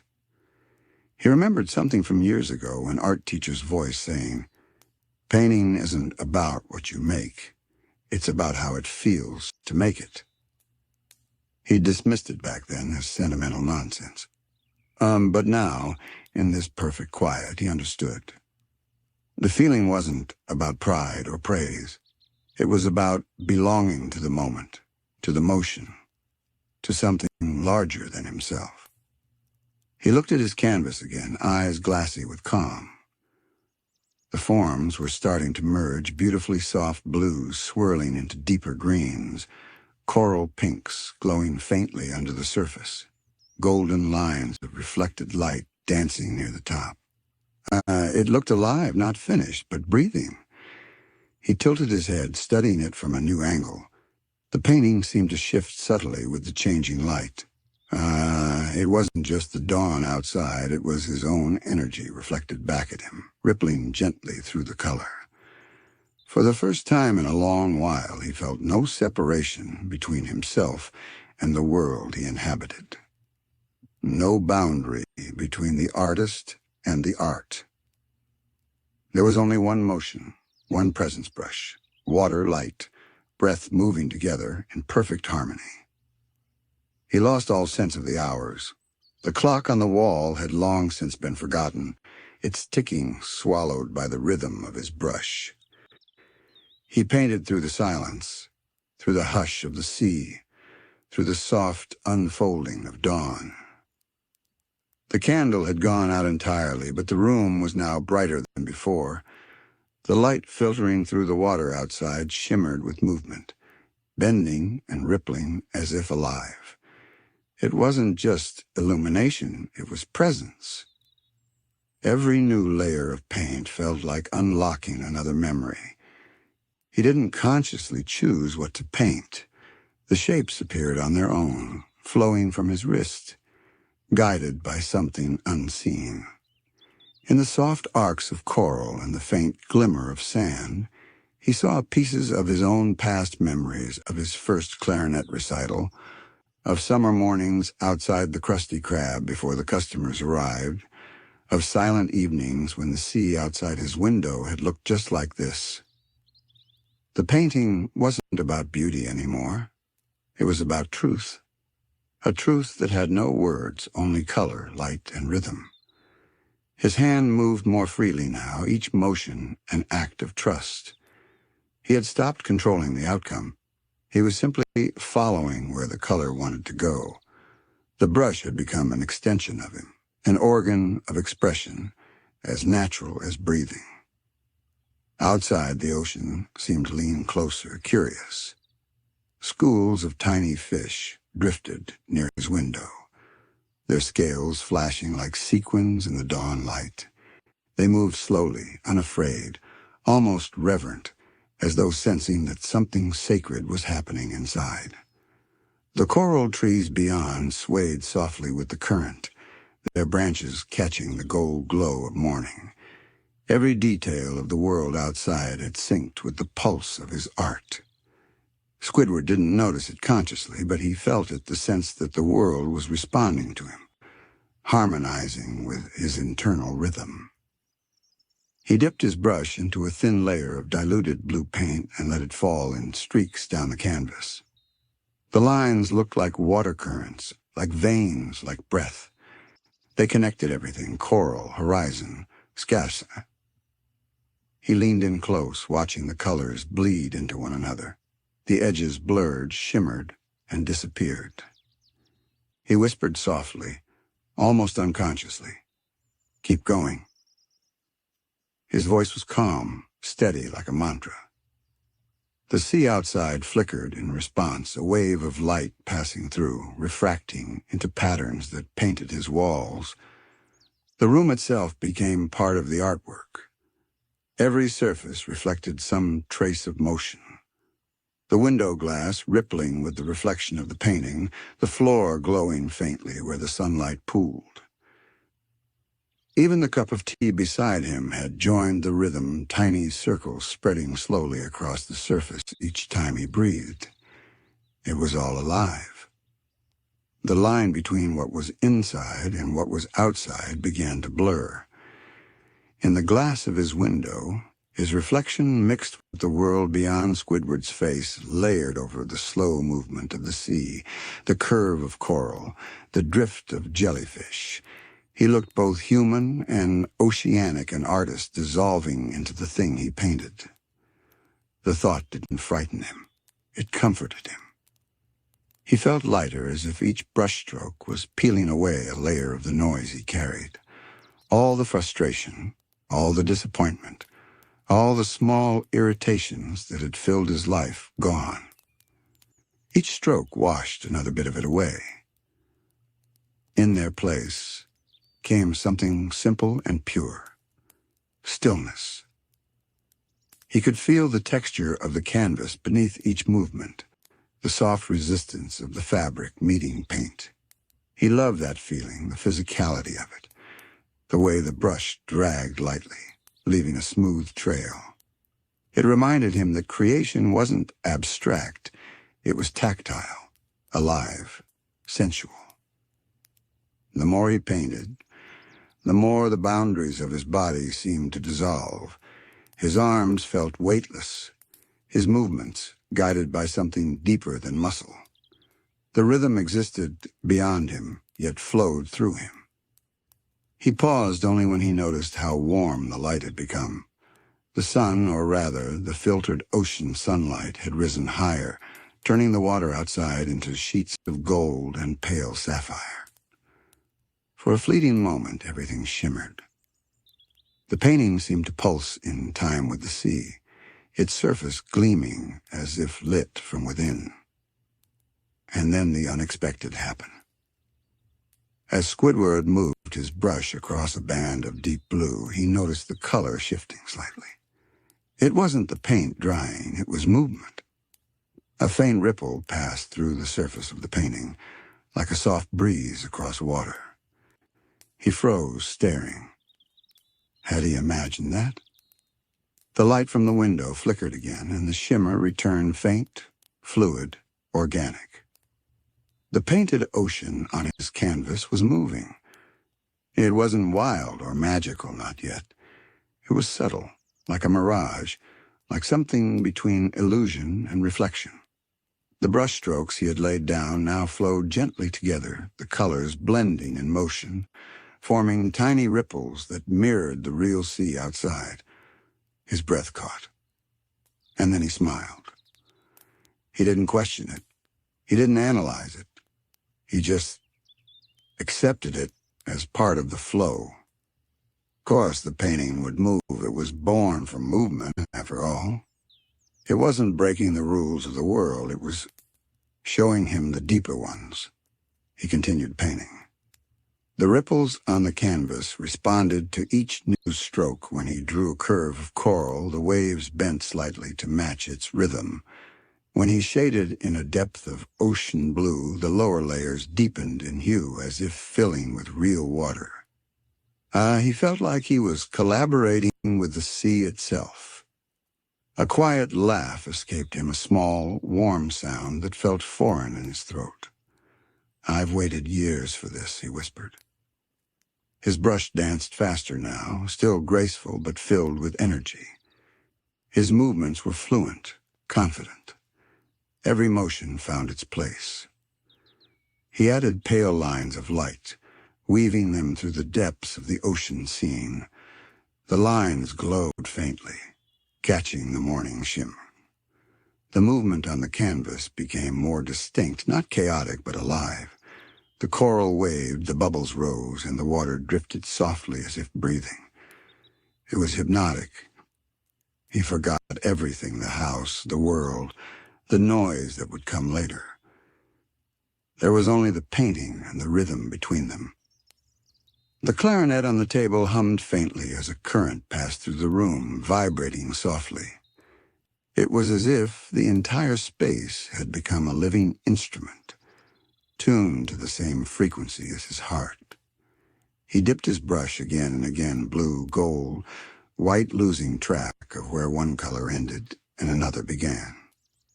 Every stroke built a universe. Every universe melted back into the sea. He whispered to himself, "Don't stop." The words came out calm, reverent, like prayer. He wasn't trying to finish the painting. He was trying to stay inside it for as long as possible. He knew somewhere deep down that this feeling wouldn't last forever. The world would wake up soon. SpongeBob's laughter would fill the water, the Krusty Krab would open, and the quiet would dissolve into noise again. But not yet. Not now. Now was still his. He let out a slow breath and painted another curve, another line, another whisper of movement. The world stayed still around him, perfectly balanced. And in that stillness, the painting breathed. The world inside the painting had begun to whisper, not with words, but with movement, a slow, deliberate rhythm that matched the beat of Squidward's heart. Each time he lifted his brush, the water in his cup trembled faintly, as though the painting itself were breathing with him. The shimmer of color seemed to pulse in sync with his breath. He stepped back for a moment, gazing at the canvas from afar. What he saw made him still. The ocean landscape he had painted was alive softly, subtly, beautifully alive. The coral waved gently as if swaying to a silent song. The depths glimmered with slow-moving light. Trails of bubbles drifted upward from the darker blues, catching flashes of gold. It was impossible, of course. Paint didn't move. Light didn't ripple inside canvas, but Squidward didn't care about possible. He was somewhere else now, suspended between dreaming and waking. He could almost feel the temperature of the water inside his art, cool and gentle, carrying the warmth of dawn. His senses blurred, folding into one another. The sound of his brush became the sound of waves. The light in the room felt like melody. He reached out and brushed his fingertips lightly against the canvas surface.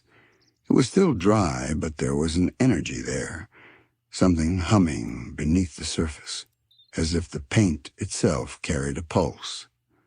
He smiled faintly. "So that's what you wanted to be?" he whispered. He didn't know who he was speaking to, the painting, the sea, or something within himself, but the words felt right. He took the brush again, dipping it gently into pale gold, and began tracing thin streaks of light along the waves. Each stroke seemed to brighten the entire piece. The coral began to shimmer more vividly, the background deepened in tone, and the moving light became more fluid. The more he painted, the more it all connected. Light flowing into shadow, shadow into form, form into motion. There was no separation anymore. It was as though he'd opened a hidden door in the world, and through it came this quiet miracle, a sea made of thought, emotion, and paint, all living together. The movement wasn't chaotic, it was perfectly balanced. Every flicker of color responded to his hand. Each small detail evolved naturally, like a tide following the moon. And somewhere inside that vastness, Squidward felt himself dissolving. Not disappearing, but expanding. The brush in his hand didn't feel like a tool anymore. It felt like a continuation of his body, a way for him to exist beyond skin, beyond sound, beyond words. He felt the sea through it, the soft currents, the distant hum of the deep. He felt it inside his chest, in the rise and fall of his breathing. Every motion became an act of surrender. He painted a curve of light that stretched toward the surface, a path from the ocean floor to the sun. When he finished the stroke, the painted light shimmered as if catching a real reflection from outside. He paused, staring. The shimmer didn't fade. Instead, it grew faint lines of gold spreading outward across the canvas, illuminating new layers of the world within. And then, very softly, the light moved beyond the frame. It cast a warm reflection on the wall behind it, just a faint, wavering glow, but it was there. Squidward took a slow step backward, transfixed. He should have been startled, even alarmed, but instead he felt calm. He understood instinctively that he wasn't breaking reality, he was seeing it more clearly. He whispered, "It was always like this. I just never noticed." He moved closer again and continued painting his strokes, careful, reverent. Each new motion made the glow stronger, until the canvas and the room were indistinguishable from each other. The lines between world and art dissolved. Oh, he was inside the light now. The sound in the room had changed too. The quiet wasn't empty anymore. It was alive with faint resonance, like an orchestra tuning underwater. Every stroke of his brush released a tone, subtle but rich, like the low hum of a clarinet carried through the current. At some point he realized the clarinet itself had begun to vibrate again, softly resonating with the same frequencies that filled the room. It was as if his art and his music were conversing, intertwining, the brush speaking in light, the clarinet answering in sound.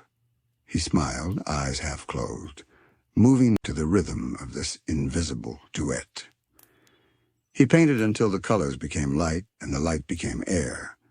The horizon inside the painting stretched infinitely now, filled with impossible depth. Coral shadows stretched beyond the frame into his imagination. Every time he blinked, it was like surfacing from a dream, but when he opened his eyes, the dream was still there, patiently waiting. He began to lose track of where his body ended. His hand glided through the air as if stirring water. He could feel the resistance of it, the gentle drag of unseen current wrapping around his fingertips. The brush moved effortlessly, guided by something older than thought.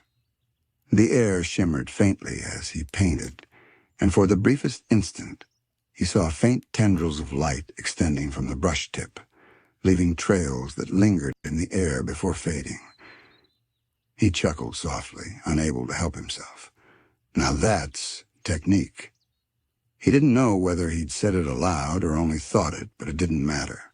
The painting responded anyway. A faint ripple of laughter seemed to shimmer across its surface, light echoing the humor of his tone. He stepped closer, almost pressing his face to the canvas.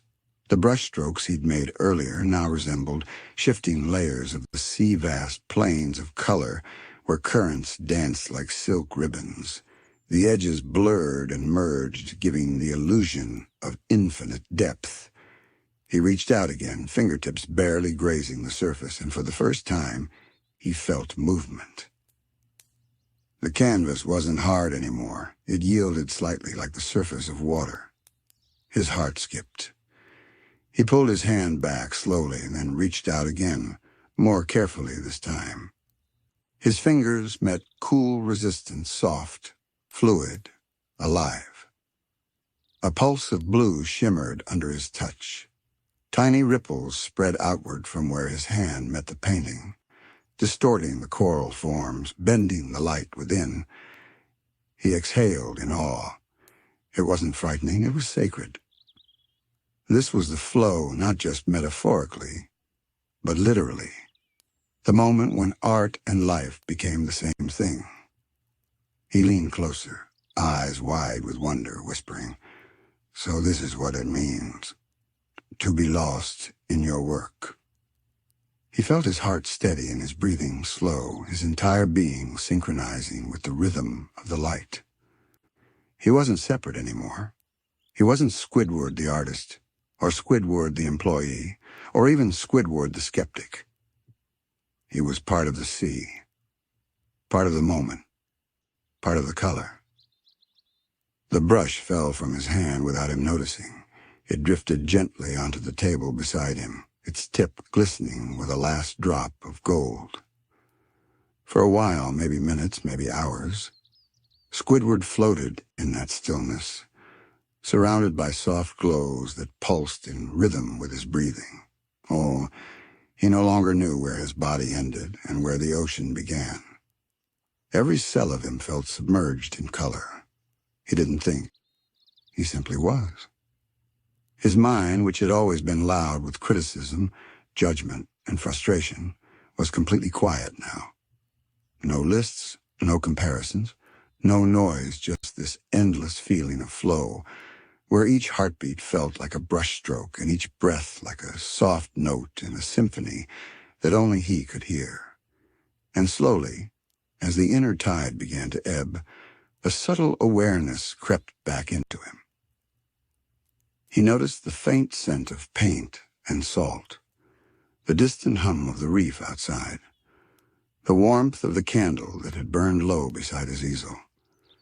When he opened his eyes again, the room was filled with a lavender glow.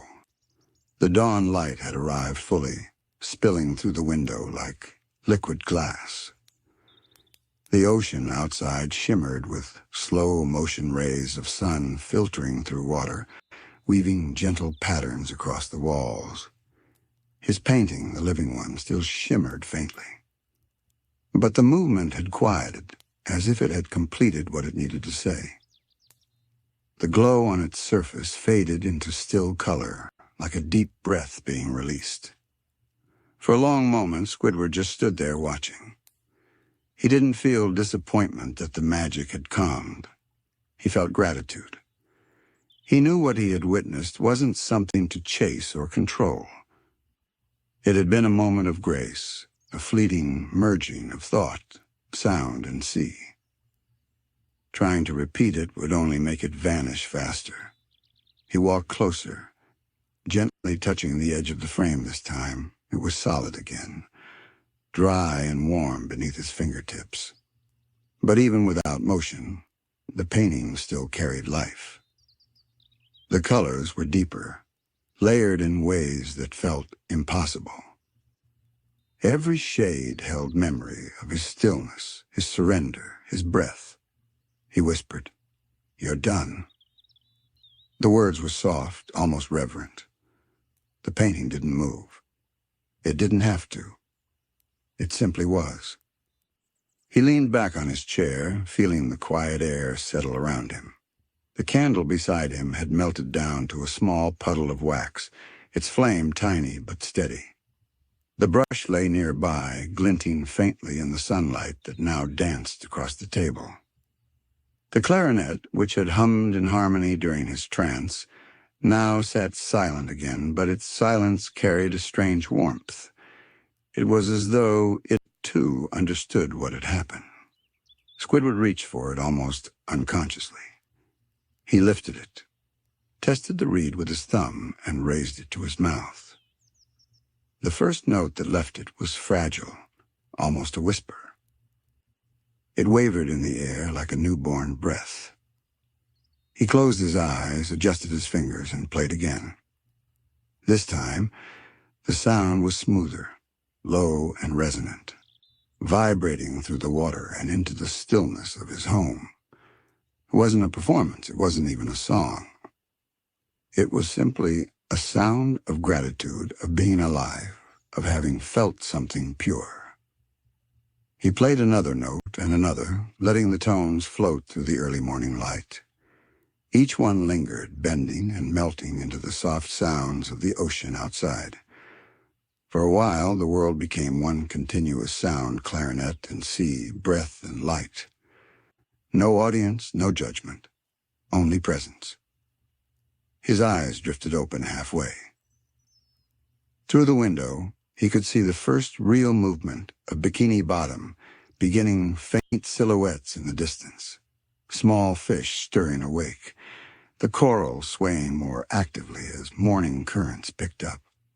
Life was returning to the town. And Squidward, for once, didn't resent it. He simply watched. He set the clarinet down beside him and looked at the painting once more. It no longer glowed, but it didn't need to. The depth in it was beyond light. Now it held emotion, silence, and something else he couldn't quite name. He realized slowly that the painting was no longer just a scene. It was him, his reflection, not in shape, but in soul. He leaned back, folding his hands in his lap, and exhaled deeply. The moment felt sacred. All his life he had chased recognition, perfection, applause. He'd measured his worth in comparisons, in expectations that never matched the picture he carried in his mind. But right now, as the first warmth of sunlight touched his face, none of that mattered. The silence, the painting, the calm, this was art. Not something to be shown or sold, but something felt. Something that had changed him quietly from the inside. He smiled, faint and rare, almost surprised at himself. The clock on the wall ticked softly 6:02 a.m. Outside, the water shimmered with bright golds and teals. He stood slowly, stretching, feeling the gentle ache in his arms from hours of motion. The faint hum of the sea filled the room again, not magical this time, just ordinary, real, and still beautiful. He walked toward the window. The light struck his face, soft and forgiving. For a moment he closed his eyes and simply stood there, breathing in the peace of the new day. Then quietly he spoke. "Maybe I'll make another one tomorrow." The words carried no pressure, no ambition, just an openness, a willingness to create again when the time came. He turned back toward his easel, one last look before he went to make breakfast. The canvas stood still, serene and complete. But just as he began to turn away, he noticed something subtle, a faint sparkle near the top corner.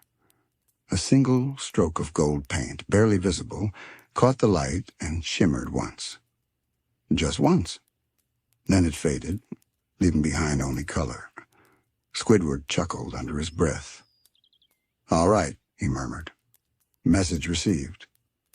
He blew out the candle, picked up his empty cup of kelp tea, and walked to the kitchen. His movements were slow but light, each step echoing gently in the quiet room. Behind him, the morning continued, the water brightening, the coral glowing, the town waking.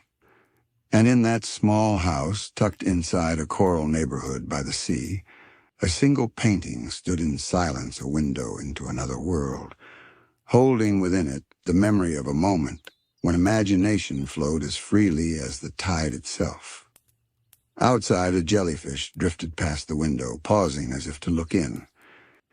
It lingered for a heartbeat, then glided away, its body catching a sliver of sunlight as it vanished into the calm ocean blue. The ripples it left behind shimmered faintly against the glass, 3 slow pulses that faded like a sigh. And in the hush that followed, the room seemed to breathe once more. Not with magic this time, but with peace. The kind of peace that comes after creation, after connection, after understanding. Squidward's quiet morning had given birth to something he couldn't quite define, but would carry with him forever.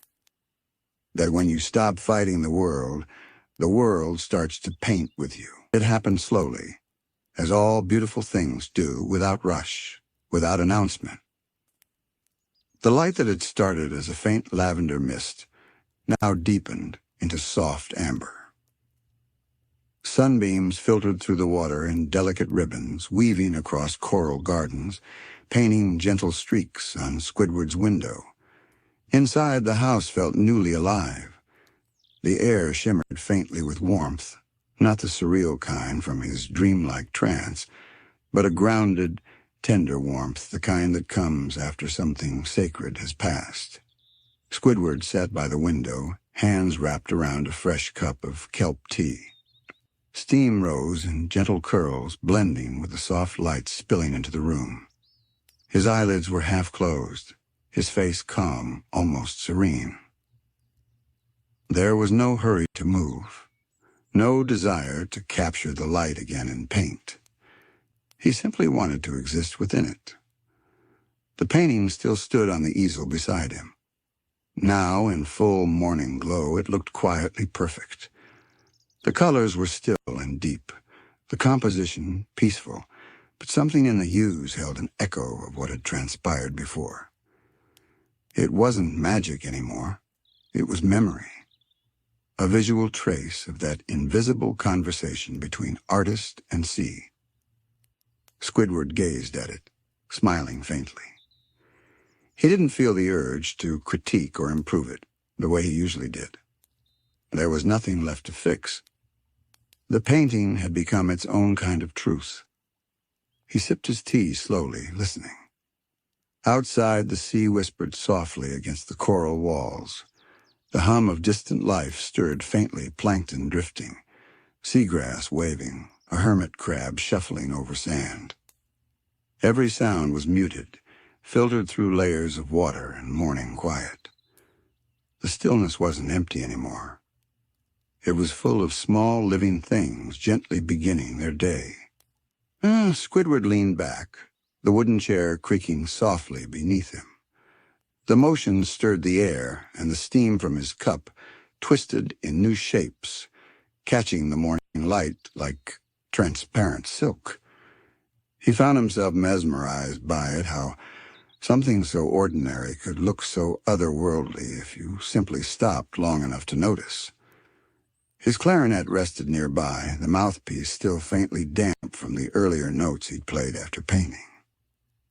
He glanced at it for a moment, but didn't reach for it yet. For now, silence felt like the right instrument. He looked out through the window again, where the water outside had taken on the color of pearl. Tiny jellyfish floated past, translucent and luminous in the growing light. Their soft, rhythmic movement mirrored his breathing in, out, drift, pulse. It felt as though the world itself were exhaling. And Squidward, for the first time in what felt like years, breathed with it.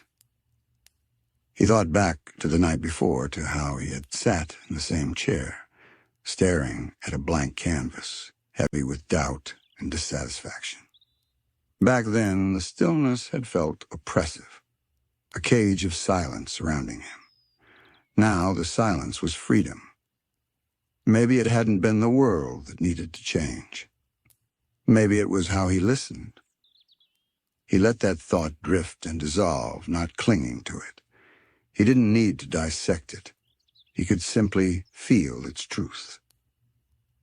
His eyes wandered toward the walls of his home. Faint traces of sunlight rippled across them, forming soft, fluid patterns that shimmered with every passing second. The reflections looked like music without sound, like unplayed notes dancing in the quiet. He murmured softly, "Everything paints, even light." The words made him smile, not out of amusement, but recognition. The ocean outside was a living canvas, the morning its brush. A gentle current swept by, making the curtains sway lightly. The faint scent of sea salt drifted in, blending with the earthy aroma of kelp tea. He took another sip, letting the warmth spread through him, grounding him in the present. Somewhere in the distance, faint sounds of Bikini Bottom awakening began to hum through the water, the faraway clank of a door opening, the muffled chatter of fish heading to their routines. It was all distant, softened by the ocean's thickness, like the world was whispering through velvet. He didn't feel annoyance at it, not today. For once he didn't roll his eyes or sigh at the thought of the day's noise. Instead, he listened with quiet curiosity, as though hearing it for the first time. There was music in even that. Every vibration carried rhythm, the pulse of a town that, despite its chaos, was alive in its own imperfect harmony. He glanced again at the clarinet. The urge to play returned, not as ambition, but as instinct, the same kind of quiet instinct that tells a flower to open when light arrives. He reached for it carefully, almost ceremonially. The instrument felt cool in his hands, but familiar. It had always been there, constant, patient, waiting for him to remember that it wasn't about performance, but connection. He held it for a moment before bringing it to his lips. The first note he played was faint, almost hesitant. It floated into the morning light like a sigh, soft, rounded, carried by the current. It lingered longer than he expected, diffusing gently through the room. Then he played another, slightly higher, and the two notes met in the air, merging to something that felt alive. The sound wasn't practiced or perfect. It was real. He closed his eyes, letting the rhythm form naturally, slow, breathing in time with the ocean outside. Each tone glided softly upward, then drifted down again like the rolling of waves. The light responded. Each time he played a note, the sunbeams seemed to tremble faintly, scattering tiny prisms of gold and blue across the floor. The ocean beyond shimmered in harmony, tiny bubbles catching the sound like stars. It was subtle, but Squidward could feel it, that invisible connection between music and morning, between motion and meaning. He wasn't performing for anyone. He wasn't trying. He was simply letting sound exist the way light did freely, without expectation. The notes changed low, then high, wandering, finding patterns of their own. It was improvisation without purpose, creation without thought. He laughed softly between breaths. I guess even silence has a melody. The sound of his own voice was strange, echoing slightly in the stillness. But it didn't feel intrusive. It felt like another layer of the morning's music. He lowered the clarinet for a moment, resting it on his lap, and just listened. The sound of the sea blended with the memory of his notes, fading into one soft hum. He felt at peace, not the fragile kind that can be broken, but the deep kind that sits quietly beneath everything. Outside, the ocean had begun to brighten into soft turquoise. The shapes of coral gardens became clearer.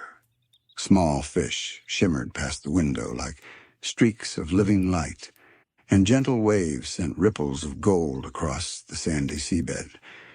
Squidward played slowly, unhurried. He wasn't thinking about melody or technique.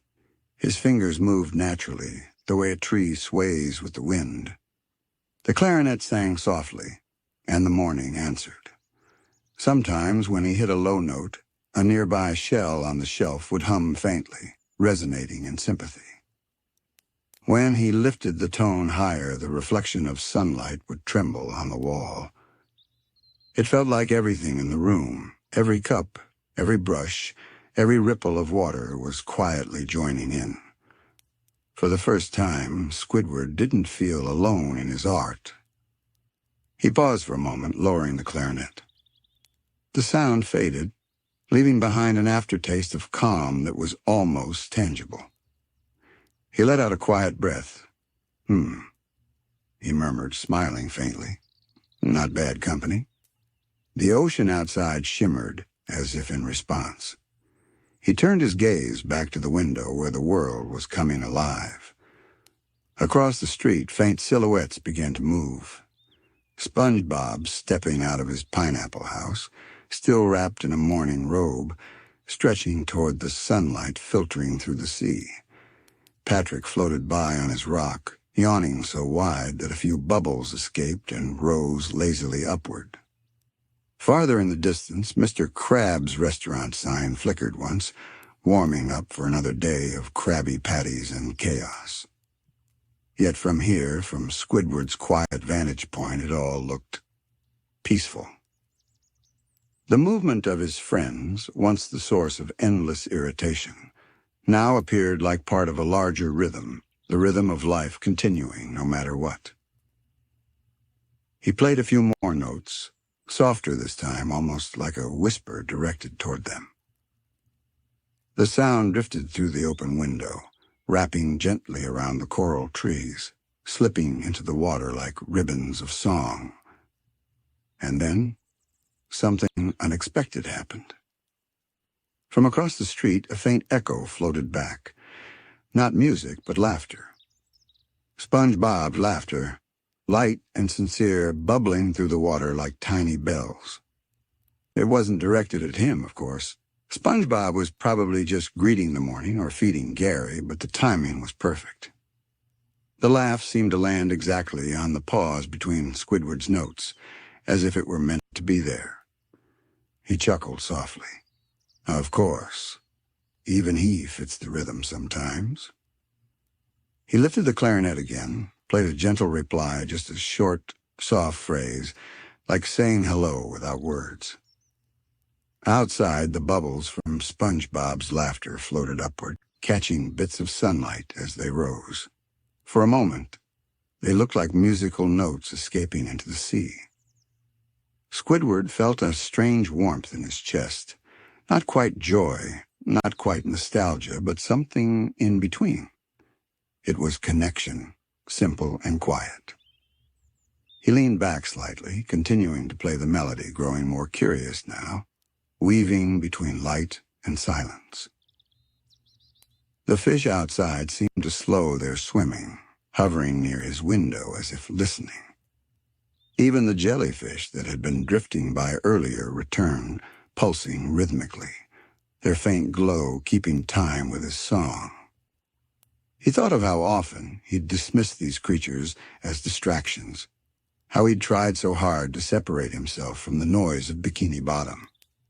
But now, sitting in the soft amber light, he realized that all of it, every laugh, every ripple, every sound was part of the same painting.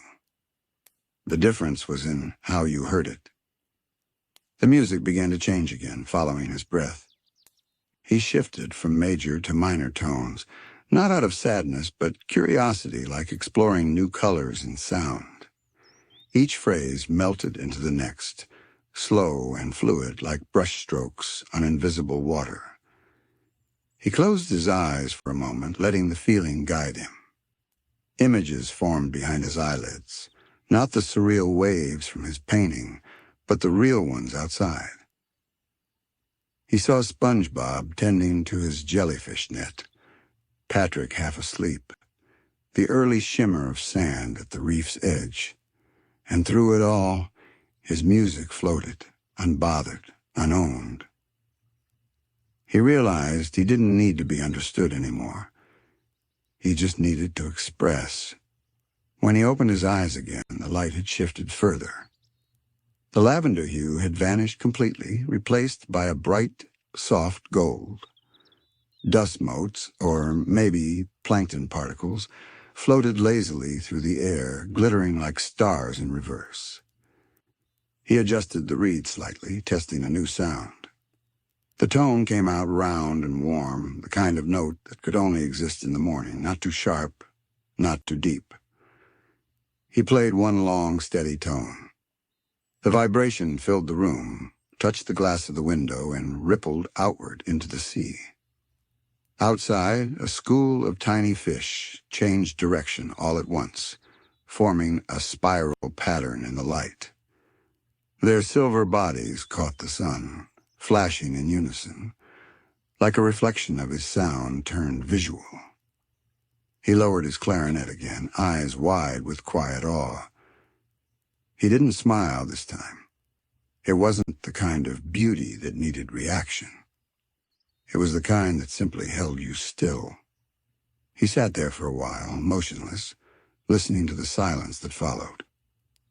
Even silence had changed its texture. It no longer felt like absent. It felt like space open, infinite forgiving. He whispered, "I could live inside this forever." The words floated into the air, gentle as the notes before them, and were swallowed softly by the morning.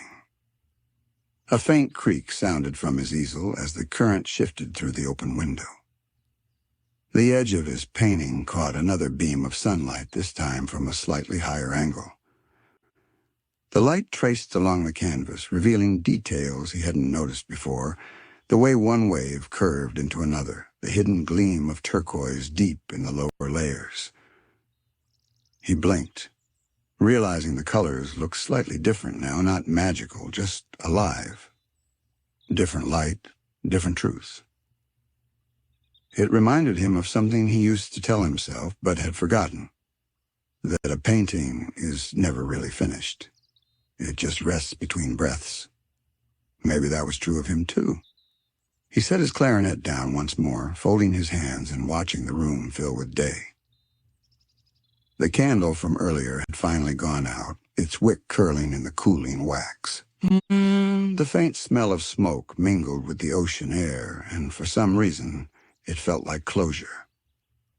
He reached for his sketchbook almost without thinking and flipped it open. On the first blank page, he drew a single, curved line, a soft, flowing motion that echoed the shape of a wave. Then another, and another. He didn't intend to make a masterpiece. He just wanted to remember how the light felt. The lines on the paper were gentle and imperfect, but they captured something he couldn't, with words, the rhythm of peace, the hush of morning glimmers, the invisible harmony between himself and everything else. For a moment he paused, pencil hovering above the paper. A single thought passed through his mind, quiet and true. Maybe art isn't about escape. Maybe it's about returning. He smiled faintly, lowering the pencil. Outside, the light grew brighter still, flooding the ocean with full golden clarity. Morning had arrived completely. Squidward squinted as it poured through the window, reflecting off every surface in his little home. The glass of his picture frame sparkled. The vase on the table glowed as if lit from within, Even the floor tiles shimmered faintly under the filtered sunlight. It was as though the ocean itself had woken up and decided to shine. He stood, stretching slowly.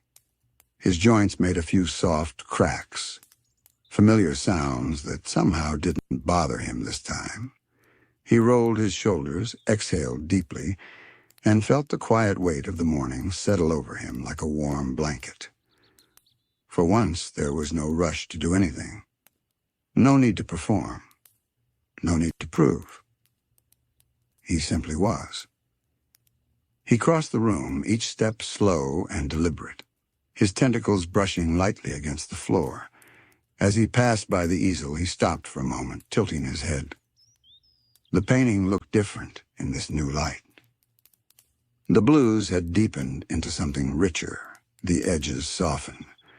The brushstrokes that once seemed uncertain now felt alive, not mistakes, but movement. He smiled quietly to himself, the kind of smile that doesn't reach the mouth but settles deep behind the eyes. Then, taking one last glance around his home, he decided to step outside. The water beyond his front door was still cool, a faint current passing by like a morning breeze. The world beyond glimmered softly. Coral trees swayed, sending slow waves of color across the sand. He inhaled deeply, filling his lungs with the fresh sea air. There was a subtle sweetness to it, the scent of kelp, salt, and faint traces of bubble soap drifting from SpongeBob's pineapple. For a moment, Squidward just stood there, eyes half closed, letting the flow of the current brush over him. The sensation was simple but grounding, like the sea itself was saying, "You're still here." He opened his eyes slowly. Down the path, SpongeBob was already busy setting up a small net to catch jellyfish. He was humming, though the tune was uneven and a little too loud for the calm of morning.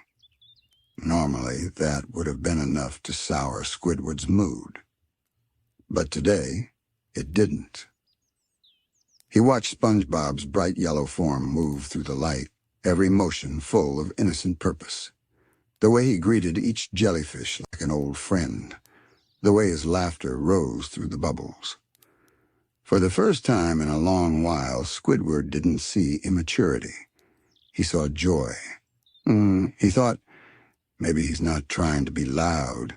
Maybe he just refuses to be silent in a world that's already kind. He continued down the street, each step gentle on the sand. His clarinet case hung loosely from one arm, swinging slightly in rhythm with his movement. Patrick was half buried in the sand outside his rock, snoring softly, a sleepy smile on his face. Nearby, a jellyfish hovered close, pulsing lazily in and out, its glow matching Patrick's breathing. The entire scene looked like a still life painting, absurd yet oddly serene. Squidward chuckled under his breath. "Sleep well, genius." He continued walking until he reached a small coral rise overlooking the street, a place he rarely stopped, though it offered the best view of Bikini Bottom in the morning. From here, he could see the gentle flow of everything, the quiet waves passing over the rooftops, the way sunlight bent through glass domes and seashells, casting soft rainbows across the sand.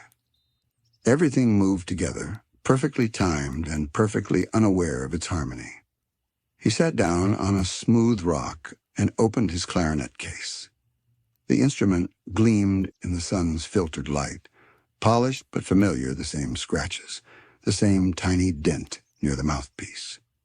He ran his tentacles along it, feeling each curve as if greeting an old friend.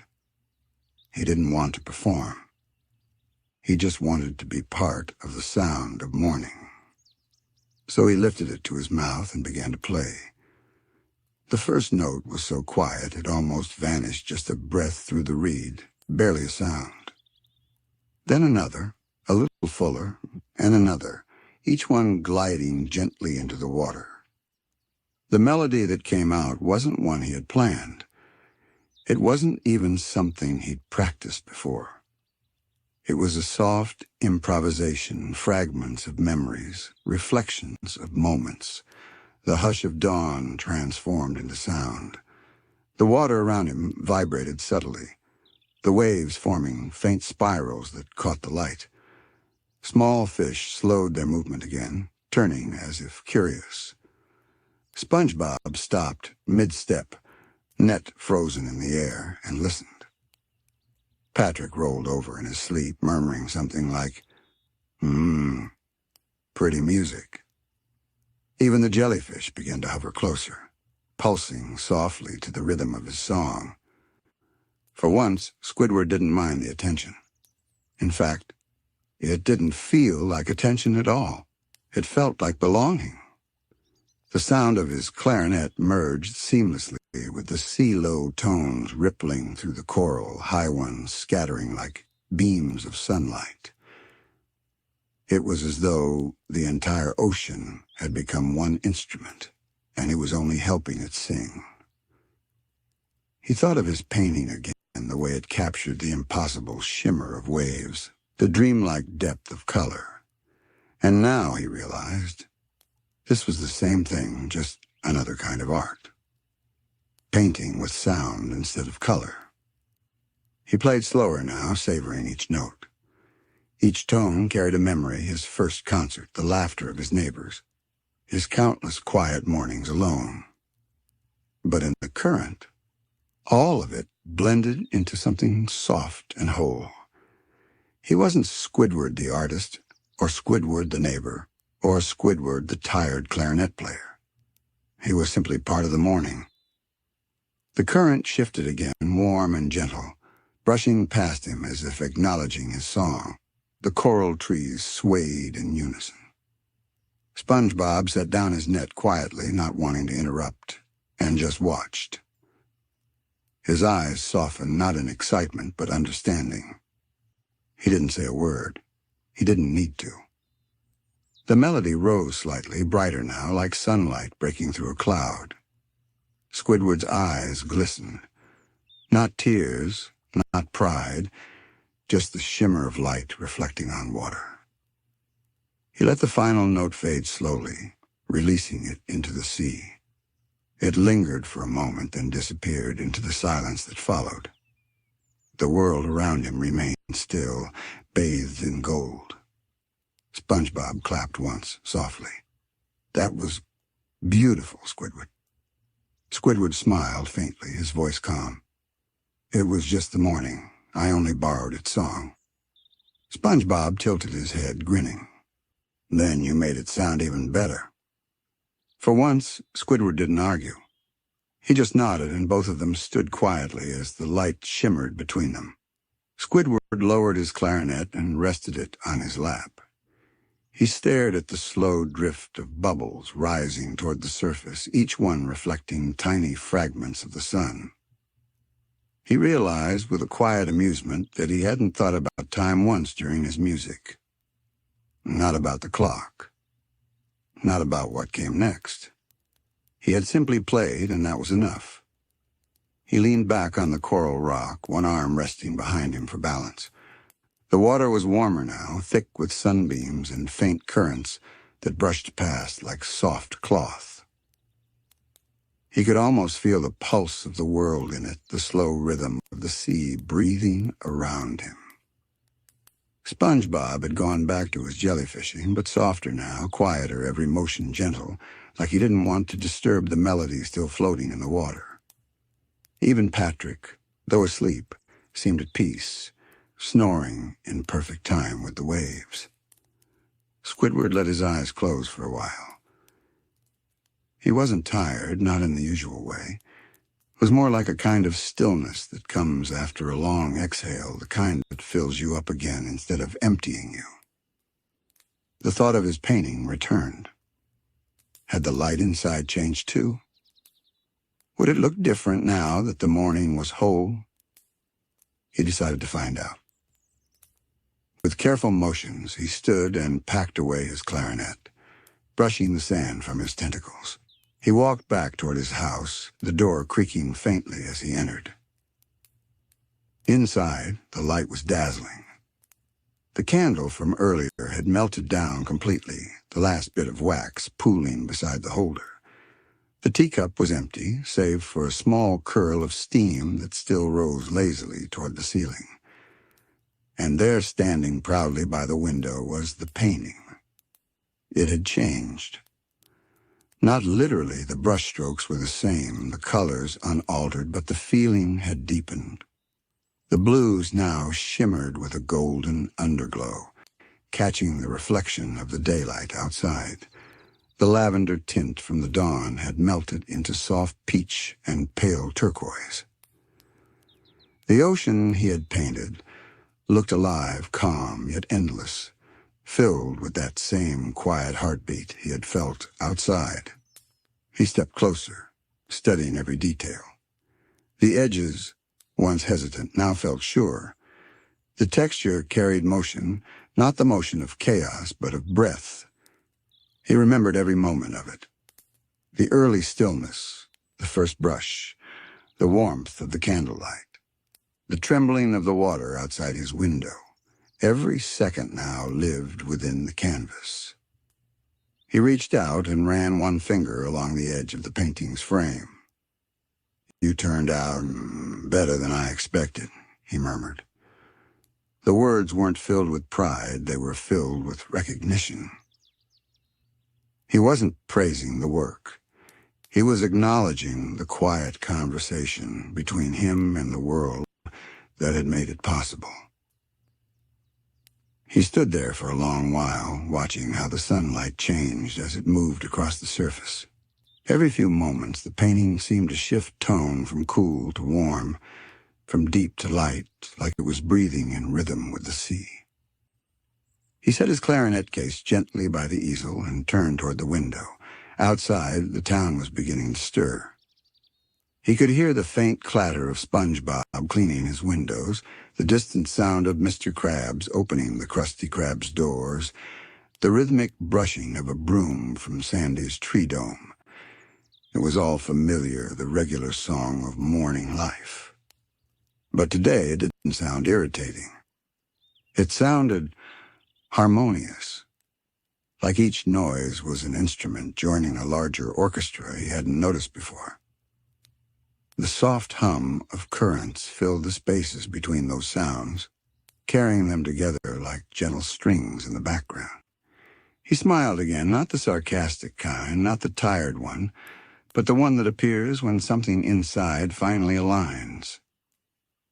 The sunlight had reached the far wall now, spreading across the bookshelf and touching the small framed photo of him performing years ago.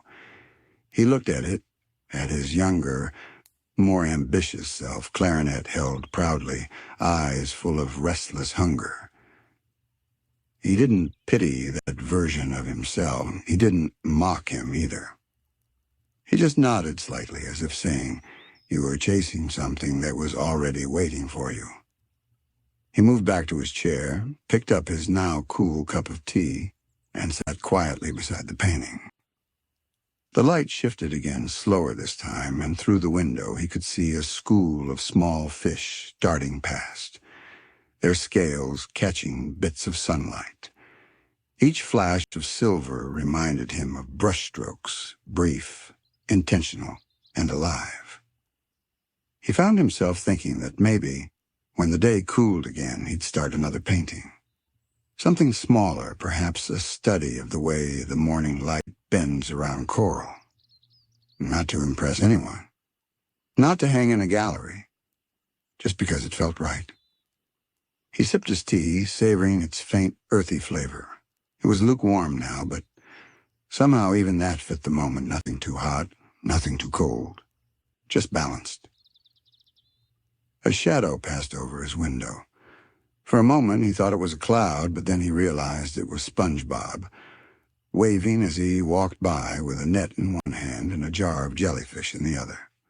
Squidward lifted his hand slightly, not a full wave, just a subtle gesture of acknowledgement.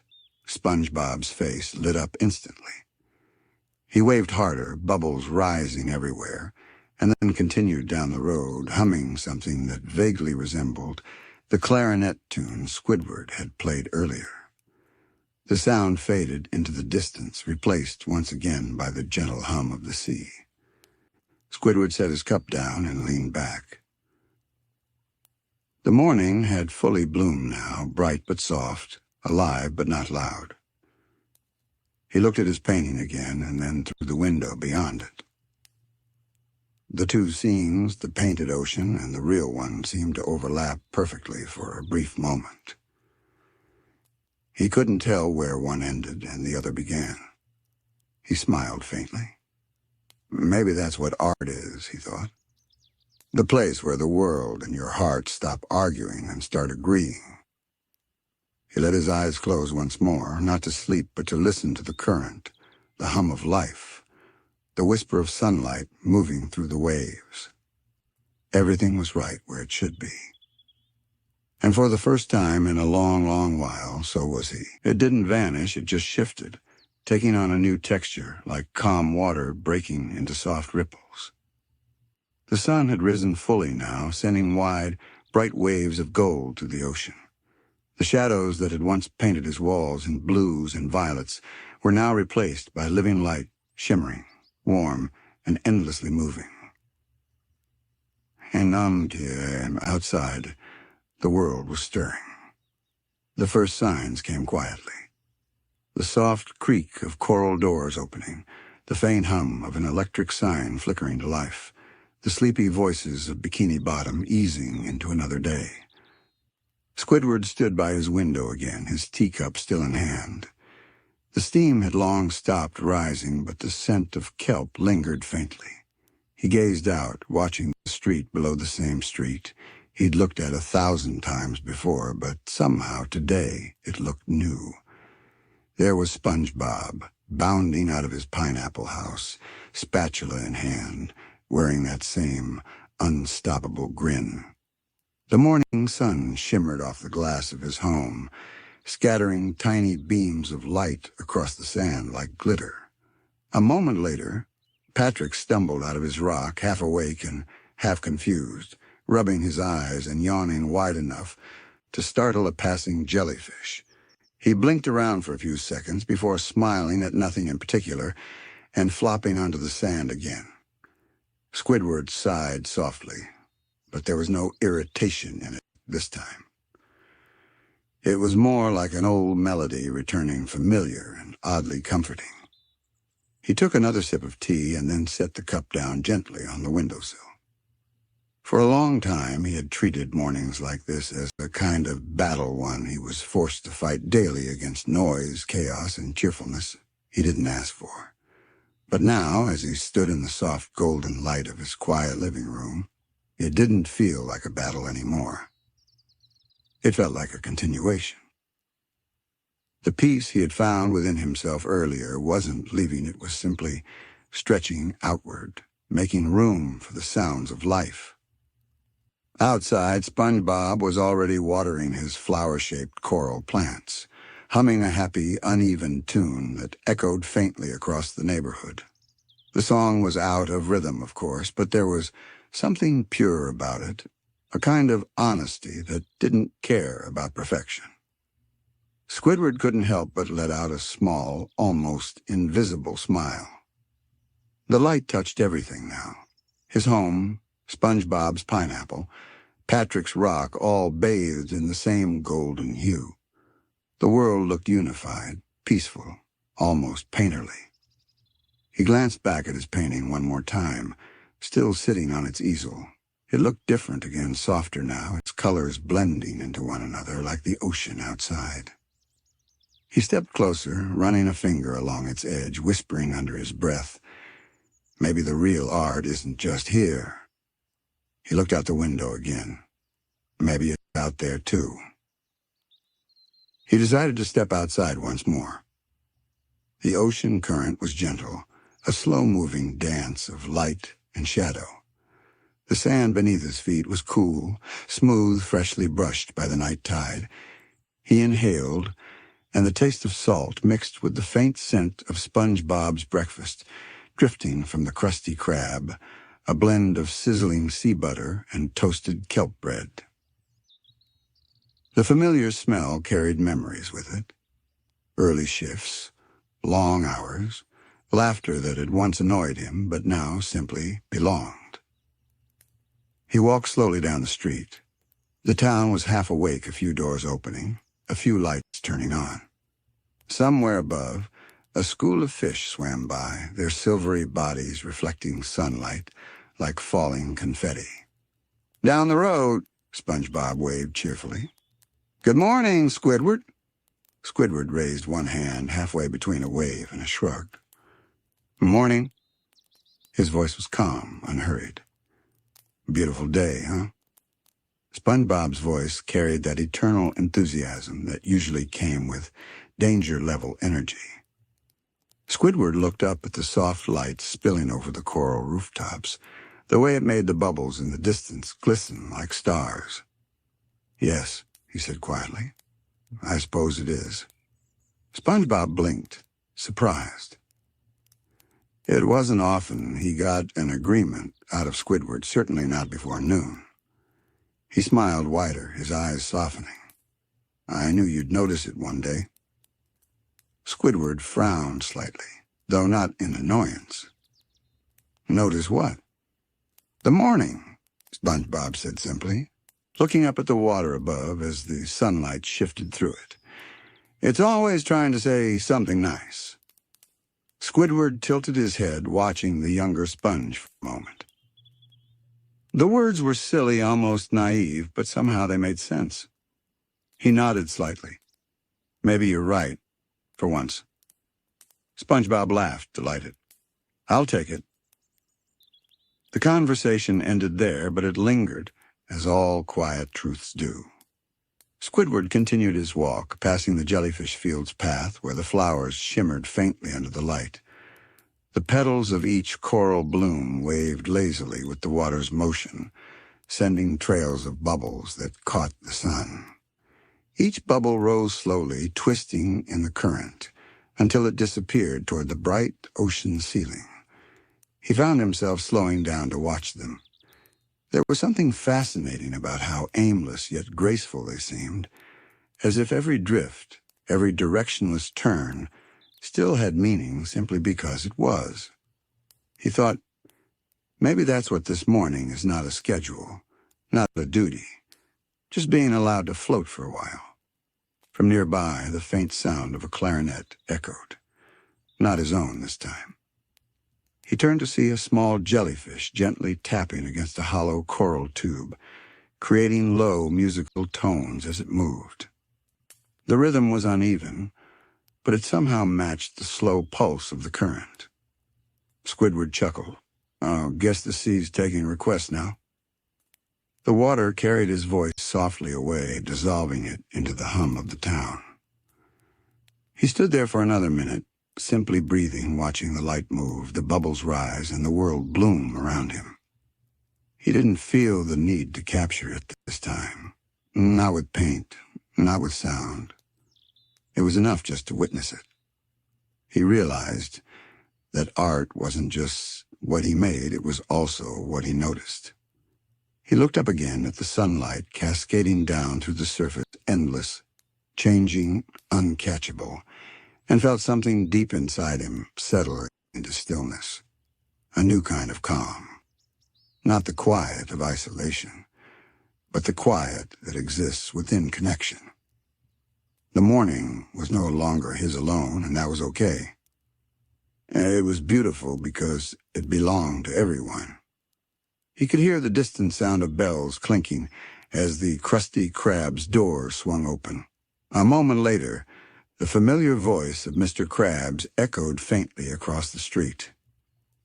"Open for business, me hearties. Time to make some profit." It should have been grating, loud, greedy, and out of place in the stillness. But today, the sound blended into the day like a drumbeat, bold but steady, a signal that the world had officially begun its song.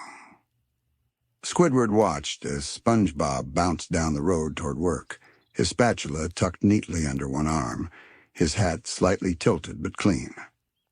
"See you later, Squidward," SpongeBob called out, waving so fast that Small currents trailed behind his hand. "Hmm," Squidward murmured, half raising a hand. "Try not to burn down the kitchen today." SpongeBob's laugh bubbled up through the water like a melody, vanishing into the light as he turned the corner.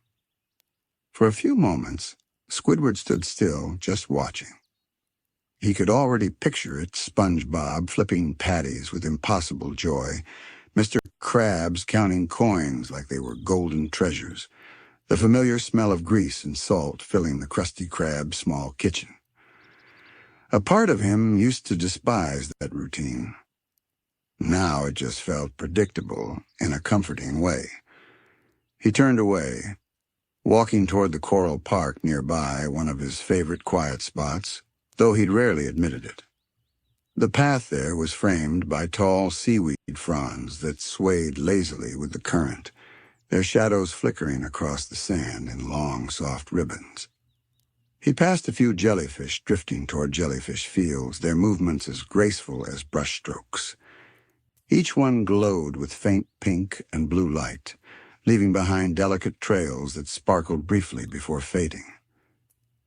It looked like the ocean itself was painting as it moved. The Coral Park was still mostly empty, save for a couple of early risers, a sea snail trainer, coaxing a sleepy snail through an obstacle course, and two old fish sharing a slow conversation on a bench, their words muffled by the water but warm in tone.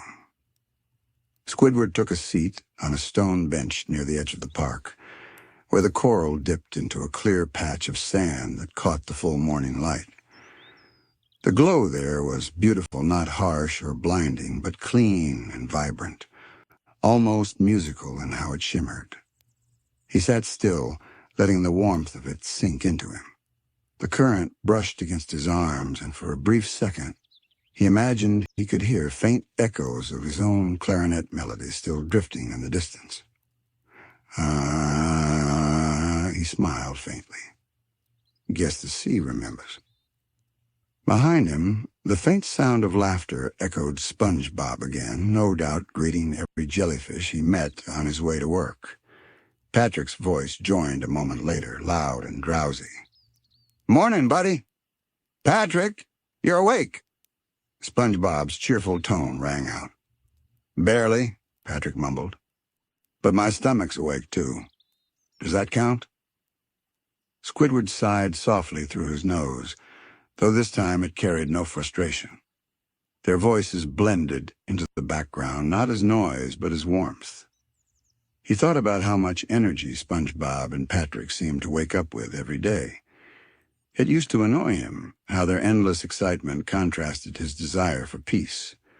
But now, as the light poured over everything, he began to see it differently. Maybe it wasn't that they were loud. Maybe they just refused to hide their joy. And perhaps, he thought, that was its own kind of quiet, the honesty of being fully alive. A soft current passed over his head, rustling through the seaweed trees nearby. Tiny particles of sand lifted into the water, catching the sunlight like glittering dust. It reminded him of painting again, of how each color blended naturally if he didn't force it, if he let the brush move with the flow instead of against it. He looked down at his tentacles, still faintly stained with blue and green from earlier. The pigment had dried unevenly, leaving behind faint streaks that shimmered faintly under the light. They looked like proof-small, physical traces of the calm he'd built that morning. The faint hum of an engine pulled his attention. In the distance, Mrs. Puff's boating school sign flickered to life, glowing bright red for a moment before settling into a steady shine. A few students began arriving, their boats leaving trails of soft bubbles behind. It struck him suddenly everything was waking up in rhythm. The Krusty Krab sign flickering, the students arriving, the bubbles rising, the current flowing. It wasn't chaos at all. It was choreography. The whole town was performing its morning ritual, each creature unknowingly part of something vast and delicate. He exhaled slowly, watching the bubbles drift upward. Funny, he murmured. "I used to think I was the only one trying to make something beautiful." He stood, stretching lightly, feeling the current brush through his skin. When he began to walk again, his steps felt lighter, almost musical, like he was moving with the town rather than against it. He passed a flower coral that had just bloomed its petals wide open, revealing a glowing center that pulsed gently like a heartbeat. He leaned closer, admiring its detail. Every petal had faint lines running through it like brush marks. Oh, the universe really did love repetition, he thought. Even nature was painting. The quiet sound of chimes drew his attention upward. A set of seashell wind chimes hung from the awning of a nearby shop, swaying slowly with the current. Each soft note that came from them echoed faintly, a sound so delicate it felt like it was made of glass. He stood still for a while, listening. The tones were simple, repeating, perfectly imperfect, but each one felt alive. In that small, passing melody, Squidward recognized something he had been searching for all along. The beauty that happens without control. He smiled quietly to himself. Not bad, world. Not bad at all. The sea breeze shifted again, carrying with it the faint aroma of crabby patties cooking in the distance. The smell was strong enough to reach even here, and he could practically hear SpongeBob humming along to the sizzle of the grill. Squidward turned toward the direction of the restaurant, and for the first time in years he didn't dread walking that way. The morning was alive, and so was he. Tiny schools of fish passed him on their way to work, moving in perfectly synchronized patterns that looked almost choreographed. Their scales shimmered with color blues, purples, oranges, each one catching light in its own way before vanishing into the distance. Squidward paused for a moment just to watch them. He couldn't help but notice the effortless coordination, how no fish seemed to lead, yet all moved together, perfectly balanced. "Not bad for amateurs," he muttered with a soft smirk, his voice lacking its usual sharpness. He continued onward, the sand crunching faintly beneath his steps.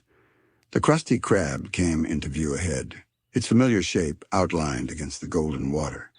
The sign buzzed softly as bubbles rose around it, the K flickering once before stabilizing, as it always did. He could see SpongeBob already inside, spinning gracefully between the grill and counter, humming a happy, aimless tune. Through the window, his little figure looked like a yellow flame moving in rhythm with the sizzling sound of cooking patties. It wasn't chaos, it was dance. Mr. Krabs was counting money behind the register, tapping his claw against each coin, his lips moving silently as he tallied totals. Occasionally, he'd glance up and grin, pride gleaming in his eyes, not at customers, but at the sound of the restaurant itself. Even Patrick had appeared outside, peering curiously through the window like a child watching a play. Squidward stood there for a while, just observing, not with disdain, but with something quieter. He found himself watching the way SpongeBob flipped patties with effortless precision, the perfect timing of the sizzling, the way the grease glowed gold under the light. Every sound the spatulas tapped, the clink of coins, the faint hum of the fryer, blended together into a strange, warm symphony. For the first time, Squidward realized that maybe SpongeBob was an artist not with paint, but with motion and sound. He was painting with work. The thought lingered as Squidward finally pushed open the Krusty Krab door. The little bell above chimed, sending a gentle echo through the restaurant. SpongeBob's face lit up. "Good morning, Squidward."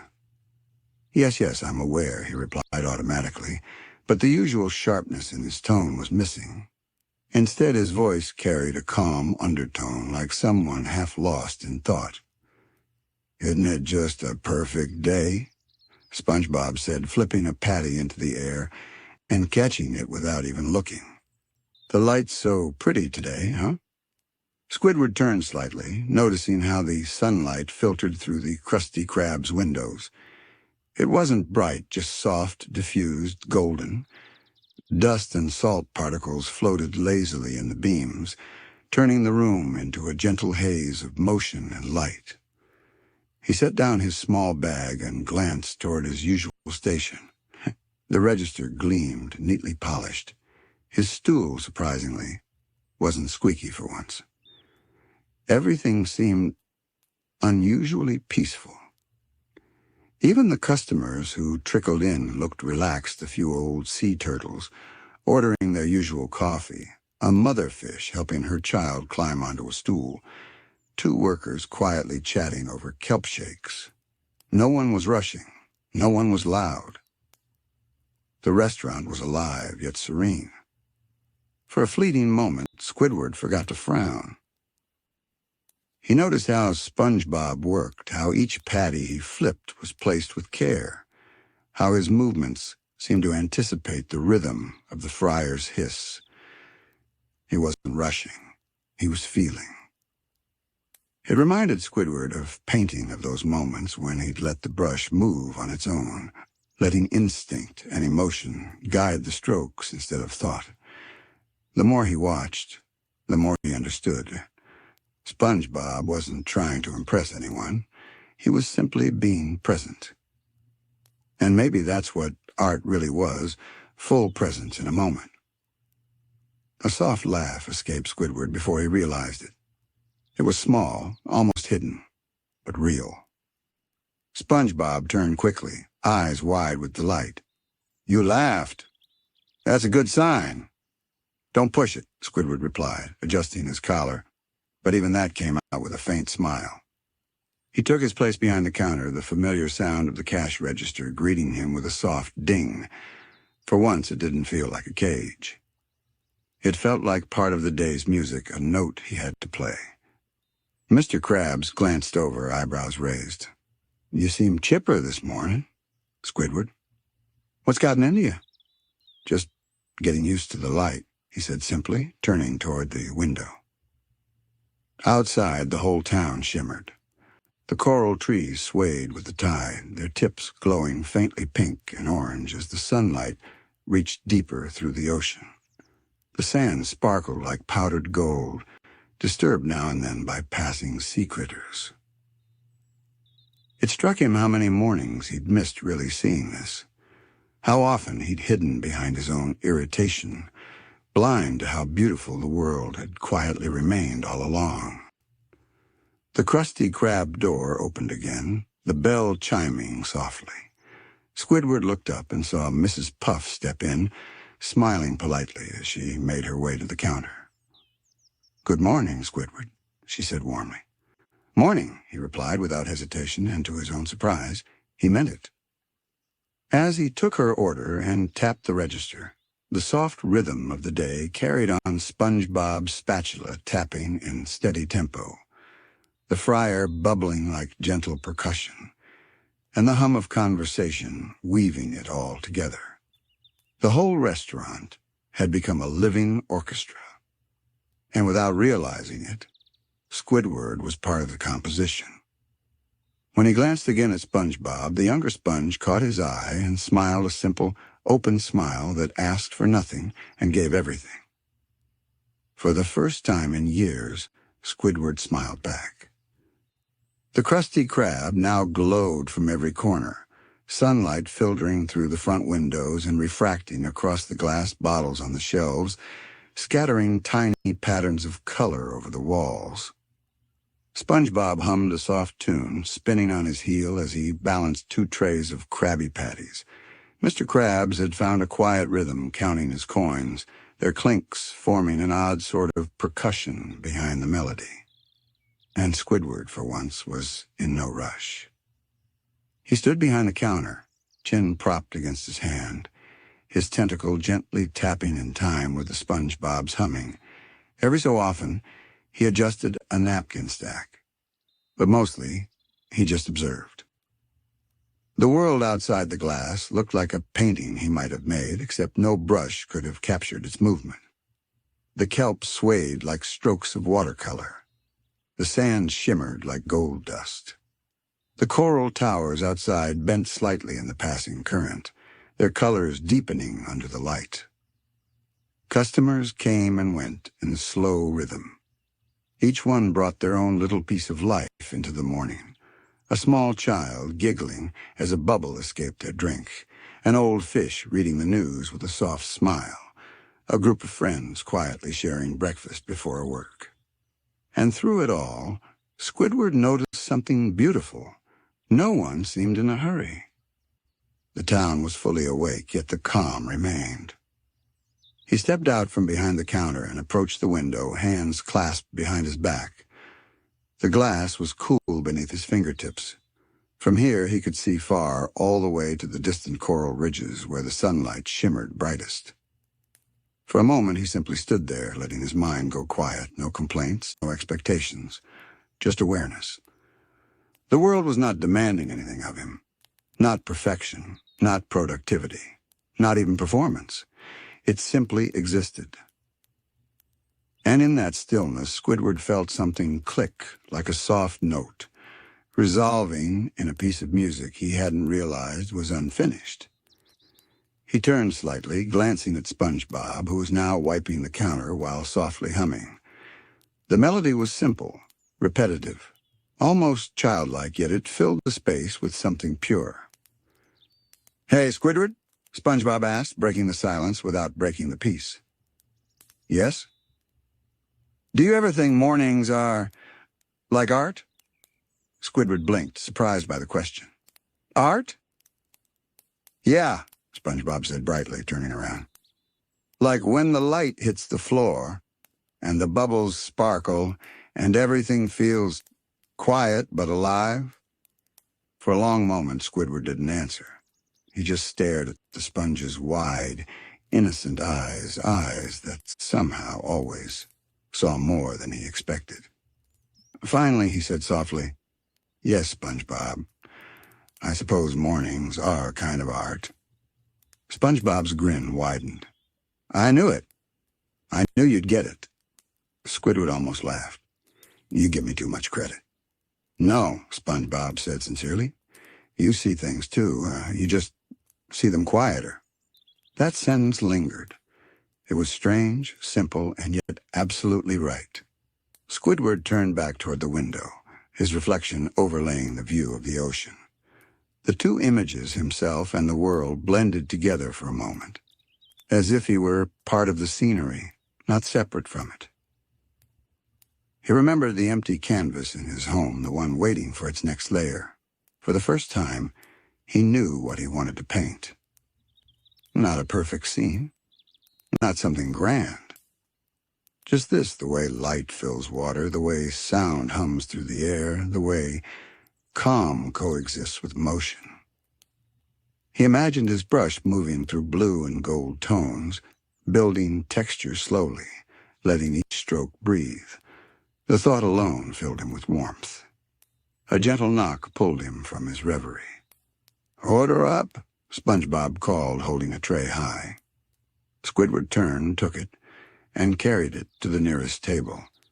As he set the tray down, a small bubble escaped one of the drinks and floated up toward the ceiling. It shimmered once, catching sunlight, and for just an instant, it looked like a miniature world suspended in air. He followed it with his eyes until it disappeared, bursting silently. Everything beautiful was brief, he thought, but maybe that was why it mattered. He stood still for a while longer, letting the hum of the Krusty Krab wash over him. The fryer hissed softly. The bell above the door chimed as a customer left. Somewhere outside, a jellyfish drifted past, glowing faintly into the daylight.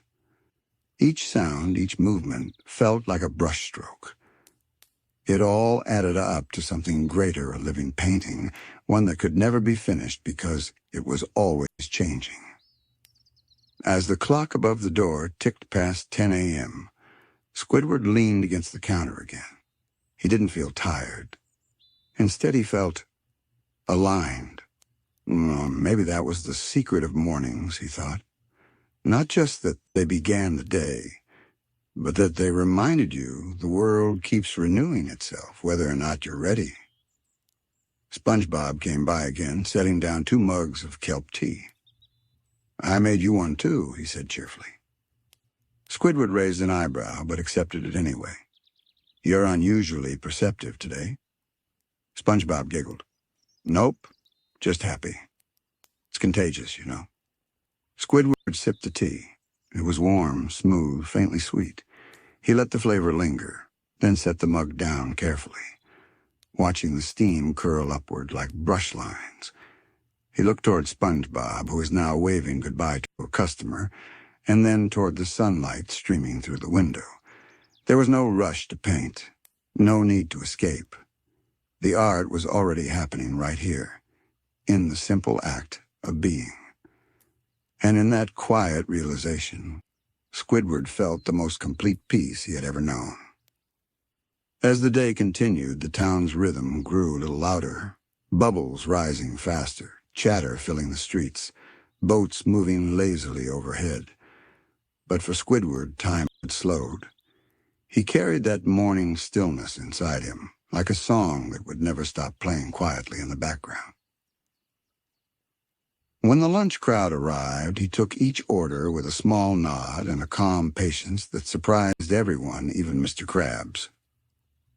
"You sure you're feeling all right, lad?" the crab asked, watching him hand out a tray without complaint. "I'm fine," Squidward said, almost smiling. "Just listening." "To what?" Mr. Krabs asked, confused. Squidward glanced around the restaurant, the sizzling grill, the laughter, the bubbling fryer, the faint hum of the ocean through the walls. "To the day," he replied. Mr. Krabs blinked, then shrugged. "Aye, whatever keeps you working." But SpongeBob beamed from the kitchen. He understood. Later, when Squidward finally stepped outside for a short break, the sun above the ocean's surface had climbed high, scattering rays like shimmering threads across the seafloor. The sand sparkled. The town bustled. But even amidst the motion there was balance, like every creature, every sound, every shimmer of light knew exactly where it belonged. The rush of the morning had faded, replaced by the steady rhythm of a calm, breathing town. Squidward walked home slowly, each step deliberate, his tentacles brushing faint trails across the sandy road. Behind him, the faint hum of the Krusty Krab faded into the distance, not as noise, but as part of the world's texture. Even SpongeBob's laughter, drifting faintly through the water, felt like it belonged exactly where it was. The current was warm and slow, carrying specks of light that shimmered like quiet applause. He didn't rush. There was no reason to. The day had already given him what he needed. Not fame, not recognition, but the small, invisible prize that only those who've truly noticed life can receive: contentment. When he reached his front door, he paused for a moment before opening it. The coral-colored surface reflected the faint glow of the sun, and through the window he could already see the outline of his easel, standing patiently beside the candle from the morning. It hadn't moved. The same cup of brushes still rested beside it. The same canvas waited, half complete and quiet. But everything inside the room felt different. He stepped in, closing the door behind him. The faint sound of bubbles brushing against the windows filled the silence. He took off his scarf, hung it on the same hook, and walked to his canvas. There it was, his morning's work. The half-finished image of an ocean rising into dawn. In the dim candlelight, it looked like memory frozen in motion. The dark blue at the bottom giving way to soft lavender streaks, a whisper of sunlight breaking through the upper left corner. It wasn't perfect. The brushstrokes were uneven, the blending incomplete, but somehow that made it more real. He stood still for a while, simply looking. His reflection shimmered faintly in the wet paint, as though the art itself was studying him back. He reached out, dipped his brush into a jar of pale gold pigment, and without overthinking, made a single, smooth stroke along the top of the horizon. The color bled softly into the lavender below, glowing faintly in the candlelight. The entire canvas seemed to breathe. He stepped back and exhaled through his nose. It was subtle, almost invisible, but that one line had completed something deep within him. It wasn't about the painting's beauty. It was about balance. Every stroke he'd made that morning, every hesitation, every line now seemed inevitable. The imperfections had their own rhythm, their own truth. He sat down beside the easel and let the brush rest across his lap. The candle flickered gently, its flame mirrored in the wet paint. For the first time in years, he didn't feel like he needed to prove anything. Not to the world, not to his neighbors, not even to himself. His art didn't have to impress anyone, it just had to exist. And it did. The soft hum of the current outside rose and fell, almost like breathing. The rhythm lulled him into a quiet stillness. He leaned back in his chair, arms folded loosely, eyes half closed. Through the window, the light had softened further, no longer gold. Now a warm choral tone that filled the room with a muted calm. The shadows of jellyfish drifted past, their shapes gliding slowly across the walls like moving brushstrokes. He watched them with a faint smile. Each one glowed faintly pink, their tendrils swaying like threads of silk. For a moment he imagined that they were alive inside his painting, that they had drifted out of the ocean, his imagination, and come to rest in his home. He reached for his clarinet, which rested quietly on the table beside the candle. The instrument had been silent all morning, a small piece of himself he hadn't touched since before dawn. He lifted it gently, the cool surface smooth under his fingers. The familiar weight grounded him, not as an object of ambition, but as a companion. Without thinking, he placed it to his lips and played. The first note was soft. Fragile, almost shy, it hung in the water like a memory, echoing faintly before dissolving into the current. He breathed in again and let the second note follow, smoother, fuller. Then another. The melody formed itself slowly without plan or pressure. It wasn't loud or complex, just a simple thread of sound weaving through the quiet. The candlelight flickered in rhythm with each tone, and the jellyfish shadows danced lightly across the walls. It was as if the entire room, the painting, the light, the water was listening. Each note he played seemed to lift something from within him, some small remnant of restlessness that finally had somewhere to go. He didn't play for perfection. He played for release. The melody built into a soft swell, calm, circular, intimate. His tentacles moved gracefully, the sound carrying a warmth that felt ancient, like the ocean's own heartbeat translated into music. For a while, he lost all sense of time. He didn't think of the Krusty Krab or SpongeBob or critics or applause. There was no audience, no pressure. There was only him, the sound, and the slow, pulsing light. When he finally stopped, the silence that followed wasn't empty, it was whole. He set the clarinet down beside the candle, its final note still vibrating faintly in the water. The ocean outside glowed softly now, not as bright as noon, not yet fading into dusk. It was that perfect in-between light, when everything feels suspended. Squidward sat in that stillness, feeling his heartbeat slow. He realized he wasn't chasing inspiration anymore. He wasn't even creating. He was receiving. The world had given him more beauty than he could ever paint, and for once, that didn't frustrate him. It humbled him. He reached for his cup of kelp tea from earlier, still sitting by the window. The liquid was cool now, but he didn't mind. He took a slow sip and exhaled, his body sinking deeper into calm. Outside, a jellyfish brushed gently against the glass, glowing for a moment before floating away. Its light refracted through the window and onto his canvas, painting the surface with faint ripples of gold. It looked alive. Squidward watched the moving light blend with his brushstrokes and whispered to himself, "Maybe art never really ends. It just keeps finding ways to breathe." The words drifted away into the room, unheard by anyone but the sea. And yet that was enough. The air outside his house had changed. The once cool, lavender-toned morning had become a radiant tapestry of gold and turquoise.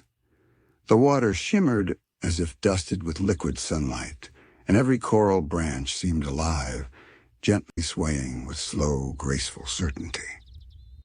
Squidward stood at his door, holding the frame with one hand as the light brushed across his face. The ocean's colors reflected in his eyes, layers of blue, green, and faint pink, blending like watercolor. He didn't rush back inside. Instead, he let himself breathe it all in the hum of the current, the distant chatter of Bikini Bottom waking fully, and the faint, melodic ring of SpongeBob's laugh carried by the flow.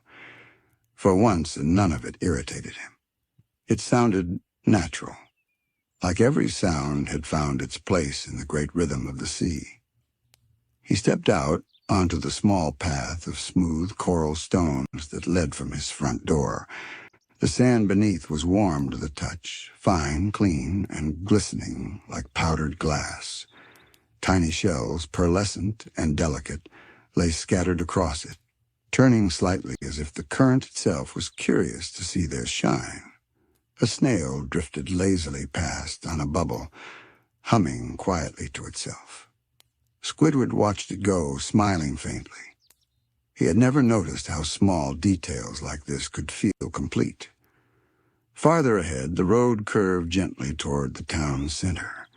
He could see the faint silhouette of SpongeBob's pineapple house glowing in the distance, his top casting playful shadows against the light. The sound of bubbles and laughter floated toward him, not sharp but softened by the golden calm of the hour. He began walking, each step light and deliberate. He didn't think about where he was going, only about being there. When he passed SpongeBob's front yard, he slowed. The little sponge was standing on his porch, polishing a spatula, humming off-key to himself. Gary lay curled beside him, purring softly. SpongeBob noticed him and waved eagerly, his grin as bright as ever. "Good morning, Squidward." Squidward opened his mouth to reply, but the words that came out surprised even him. "Good morning, SpongeBob." No sigh, no complaint. Just a calm greeting, like two notes in the same song. SpongeBob blinked in delight, waving even harder. "Wow, you sound happy." Squidward chuckled quietly. "Maybe I am." And he kept walking. The coral path wound past the jellyfish fields where dozens of glowing creatures floated lazily in the sunlight. The way their bodies shimmered reminded him of the golden tones he'd brushed into his painting earlier. Their motion was slow, unhurried, pure poetry, written in light and motion. He stopped beside a small patch of coral grass and sat down. From here he could see nearly the whole of Bikini Bottom. The crusty crab's familiar sign swaying gently, the faint sparkle of bubbles drifting from SpongeBob's window, and the slow rhythmic pulse of the ocean's heart in every direction. The world didn't look different. But he did. He realized that art wasn't just what he made inside, it was what he noticed outside. Every glint, every reflection, every sound had the same quiet brilliance as a brushstroke. And for the first time, he wasn't just an observer, he was part of it. A soft current swept through the field, bending the jellyfish slightly. They drifted closer, surrounding him like floating lanterns. One of them hovered near his shoulder, its glow bathing his face in faint pink light. He didn't flinch. He just smiled, a small, tired, but deeply genuine smile. He reached out gently, and the jellyfish brushed against his tentacle. Its pulse was faint but steady, warm in its own strange way. It lingered for a second, then drifted away, disappearing into the golden distance.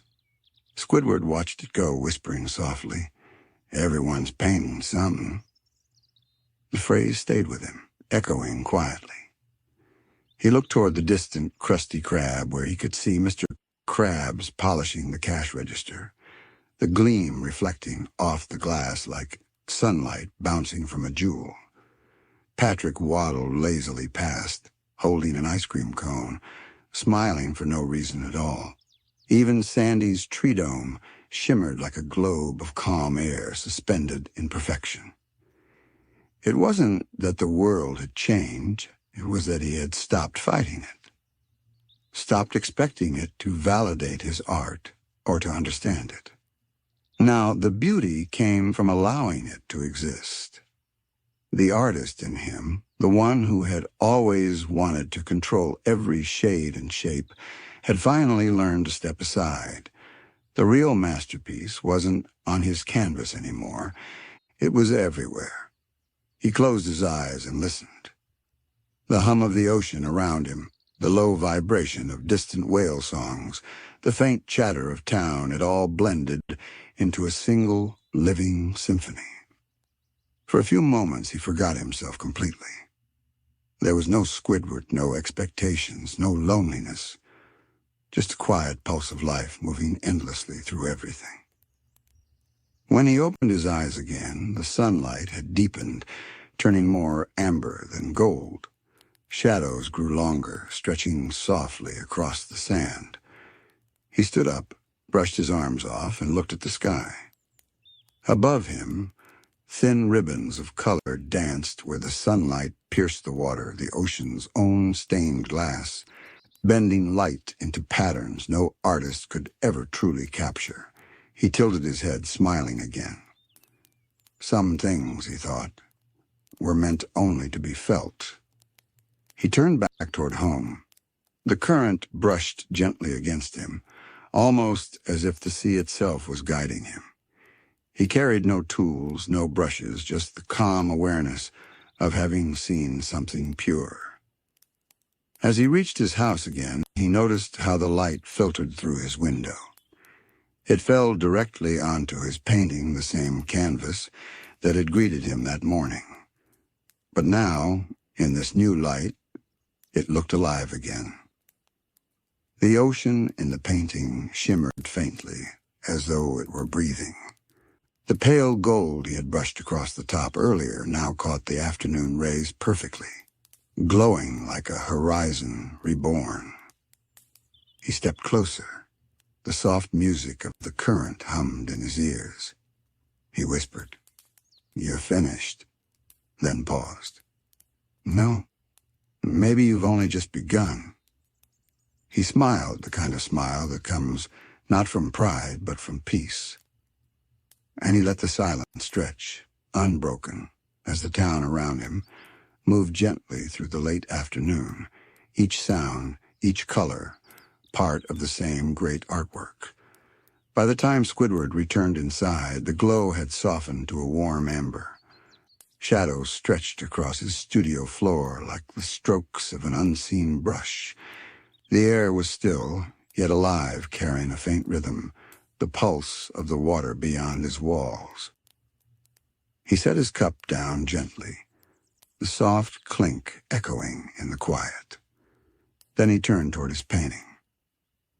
It stood exactly where he'd left it, propped against the window, the golden light falling perfectly across its surface. For a moment, it looked as though the painting itself was breathing. The shades of blue shimmered and shifted under the moving water outside, transforming the once flat strokes into living ripples. Squidward tilted his head, studying it the way an artist studies a reflection of their own mind.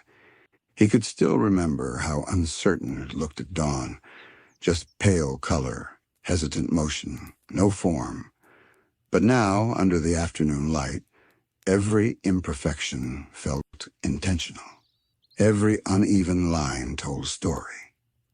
He traced a finger gently along the canvas's edge. "This is what you were meant to be," he murmured. He wasn't talking to the painting anymore, not really. He walked to the window and opened it slightly. The ocean breeze swept in, carrying with it the delicate scent of salt and coral bloom. Curtains swayed like slow, soft waves, brushing against the painting's frame. A single jellyfish drifted by outside, glowing faintly against the fading light, like a wandering ember. The current's hum filled the room. He could hear faint laughter from the distance. SpongeBob, probably, or maybe Patrick stumbling over a rock again. The sound echoed through the ocean water, muffled but oddly comforting. He realized then that life outside had continued, untouched by his hours of solitude and introspection. And somehow that was beautiful. He turned back toward his clarinet, which rested by the candle from early morning. The wax had melted halfway down, hardened in curved lines that looked like tiny sculptures. He picked up the clarinet and held it in both hands for a while, feeling its familiar weight. It had been weeks, maybe months, since he last played, not for practice, not for perfection, but for peace. He inhaled softly and pressed the reed to his lips. The first note that came out was quiet, uncertain. It wavered through the air like a sigh, then steadied. He began to play slowly long, soft notes that rose and fell with the rhythm of the sea outside. The melody wasn't composed, it just happened. Each tone seemed to answer the last one, like an old friend returning after a long absence. The music filled the room, curling around the painting, brushing across the window and drifting outward into the golden ocean beyond. For the first time in a long time, Squidward wasn't performing. He was communing. Every note was a conversation with light. Every pause was a breath of gratitude. Outside, a school of small fish passed by, moving in perfect formation. Their silver bodies reflected the music's rhythm, shifting direction with the rise and fall of each phrase. The water itself seemed to pulse in time with him.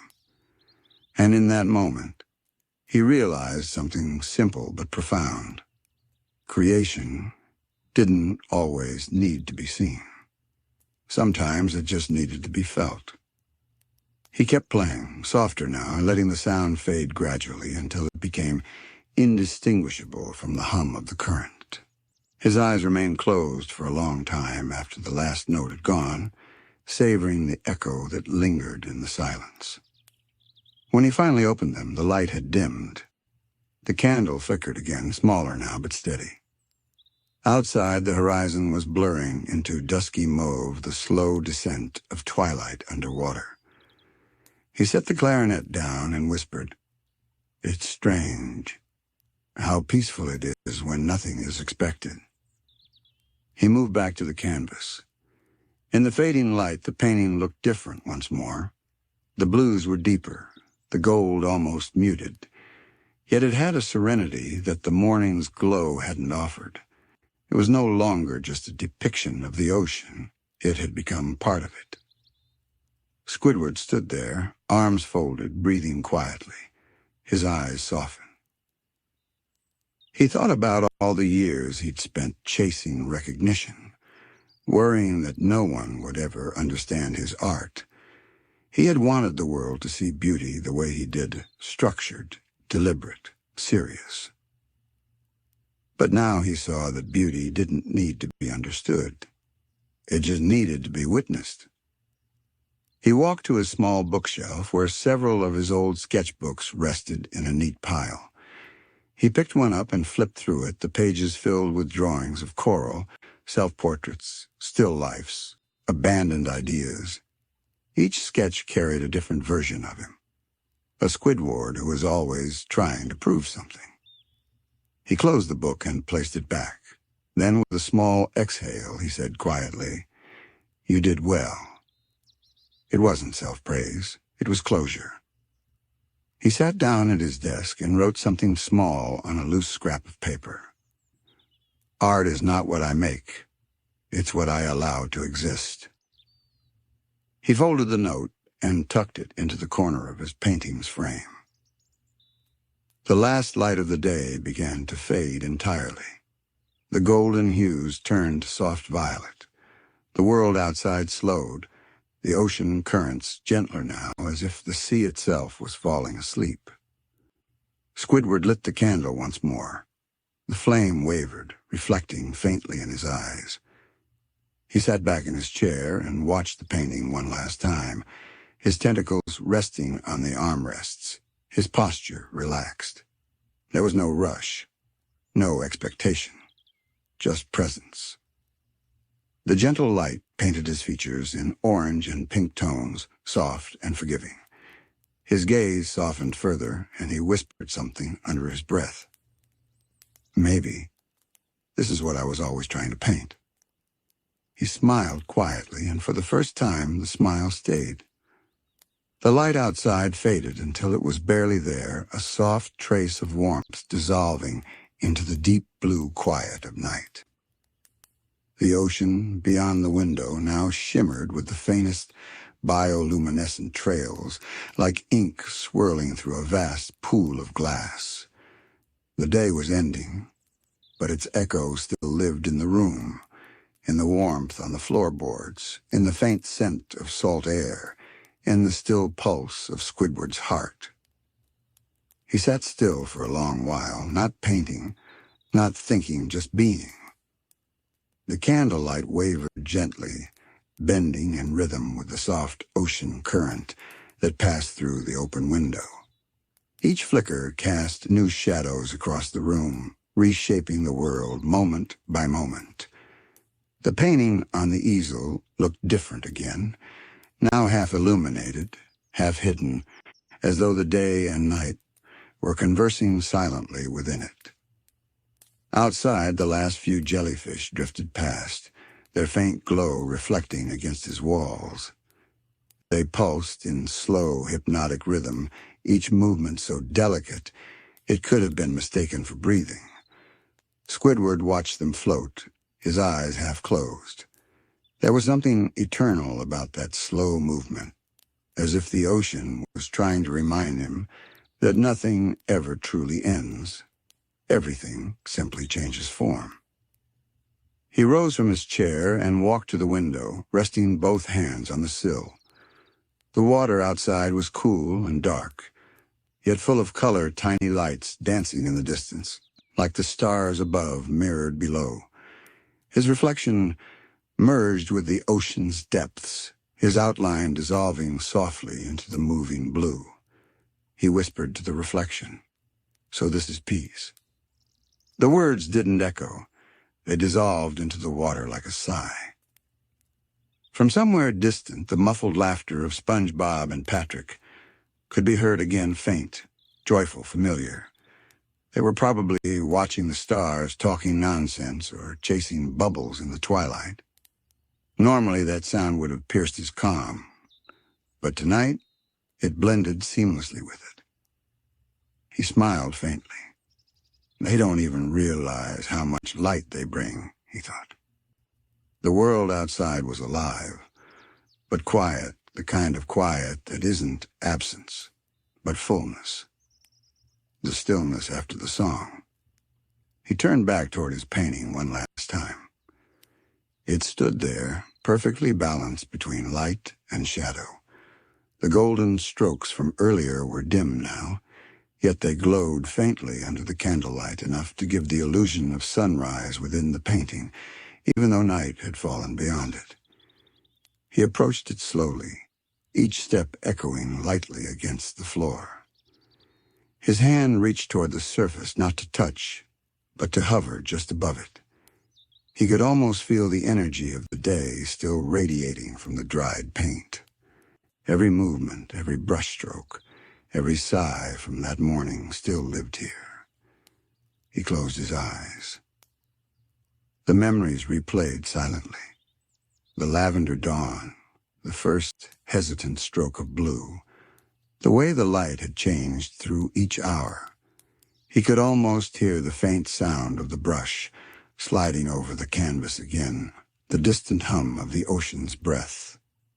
When he opened his eyes, he whispered softly, "It's not mine anymore." He smiled. That sentence, once it left his lips, felt lighter than any he had ever spoken, because it was true. The painting no longer belonged to him, just as the morning didn't belong to the sun or the tides to the moon. It belonged to everything. To the sea, to the sound, to the silence. He placed his clarinet on the windowsill beside the candle and looked at both. They stood side by side, symbols of sound and color, music and motion, the twin halves of everything he'd ever tried to express. He reached for the clarinet again, but instead of playing, he just looked at it, the reflection of the candle flickering across its silver surface. He realized that even without sound, the clarinet was complete. It didn't need to perform to have purpose, just as he didn't need to prove anything to be himself. He sat down again, exhaling deeply. The air was cool now, filled with the quiet murmur of the sea at night. Through the window, the coral trees swayed gently, their branches catching the last glimmers of phosphorescent light. A thought drifted through his mind, slow, gentle, inevitable. The ocean paints every moment, even when we aren't watching. He let that thought stay. It didn't demand analysis or meaning. It simply existed, like the sound of his own breath, like the pulse of the tide. The candle had burned low now, its flame smaller but still unwavering. He watched it for a while, mesmerized by the soft dance of the light. The glow painted warm gold onto his features, tired eyes, calm smile, serene stillness. He reached over, gently pinched the wick, and let the room fall into shadow. For a second, everything was silent. Then slowly, the world revealed its other kind of light, the glow of the ocean itself. The faint shimmer of bioluminescent plankton drifted through the water, filling the space with a gentle, living luminescence. Squidward sat in that natural light, not moving, not speaking. His eyes reflected the soft, blue-green shimmer of the sea itself seemed to breathe through him. And somewhere deep within the ocean, the faintest music began to rise again. Not from his clarinet, not from any source he could see, but from the world around him. The hum of the current, the pulse of distant whales, the echo of the day's final waves colliding softly against coral. It was as if the sea had taken his melody and was playing it back to him. Not louder, truer. He closed his eyes. The corners of his mouth lifted just slightly, a final small smile. And there, in the golden, turned blue quiet of night, Squidward drifted into stillness, not asleep, not awake, but resting in that perfect in-between. Outside, the camera of the ocean world slowly pulled back. The view widened first to his house, then the street, then the entirety of Bikini Bottom, now peaceful and glowing under the deep sapphire water. SpongeBob's window still shone faintly. Patrick's Rock had a gentle light beneath it. The town, so often noisy, so chaotic, was now wrapped in serene silence. Every structure, every coral, every drifting bubble was part of the same slow, harmonious rhythm. The ocean's surface shimmered far above, reflecting the light of unseen stars. As the scene faded, the final shot lingered inside Squidward's home, the painting still resting by the window. The last bit of bioluminescent glow illuminated it faintly, revealing one final detail that the viewer hadn't noticed before. In the far corner of the painted ocean, there was a small shape, a faint outline of a clarinet resting by the sea dot goodbye.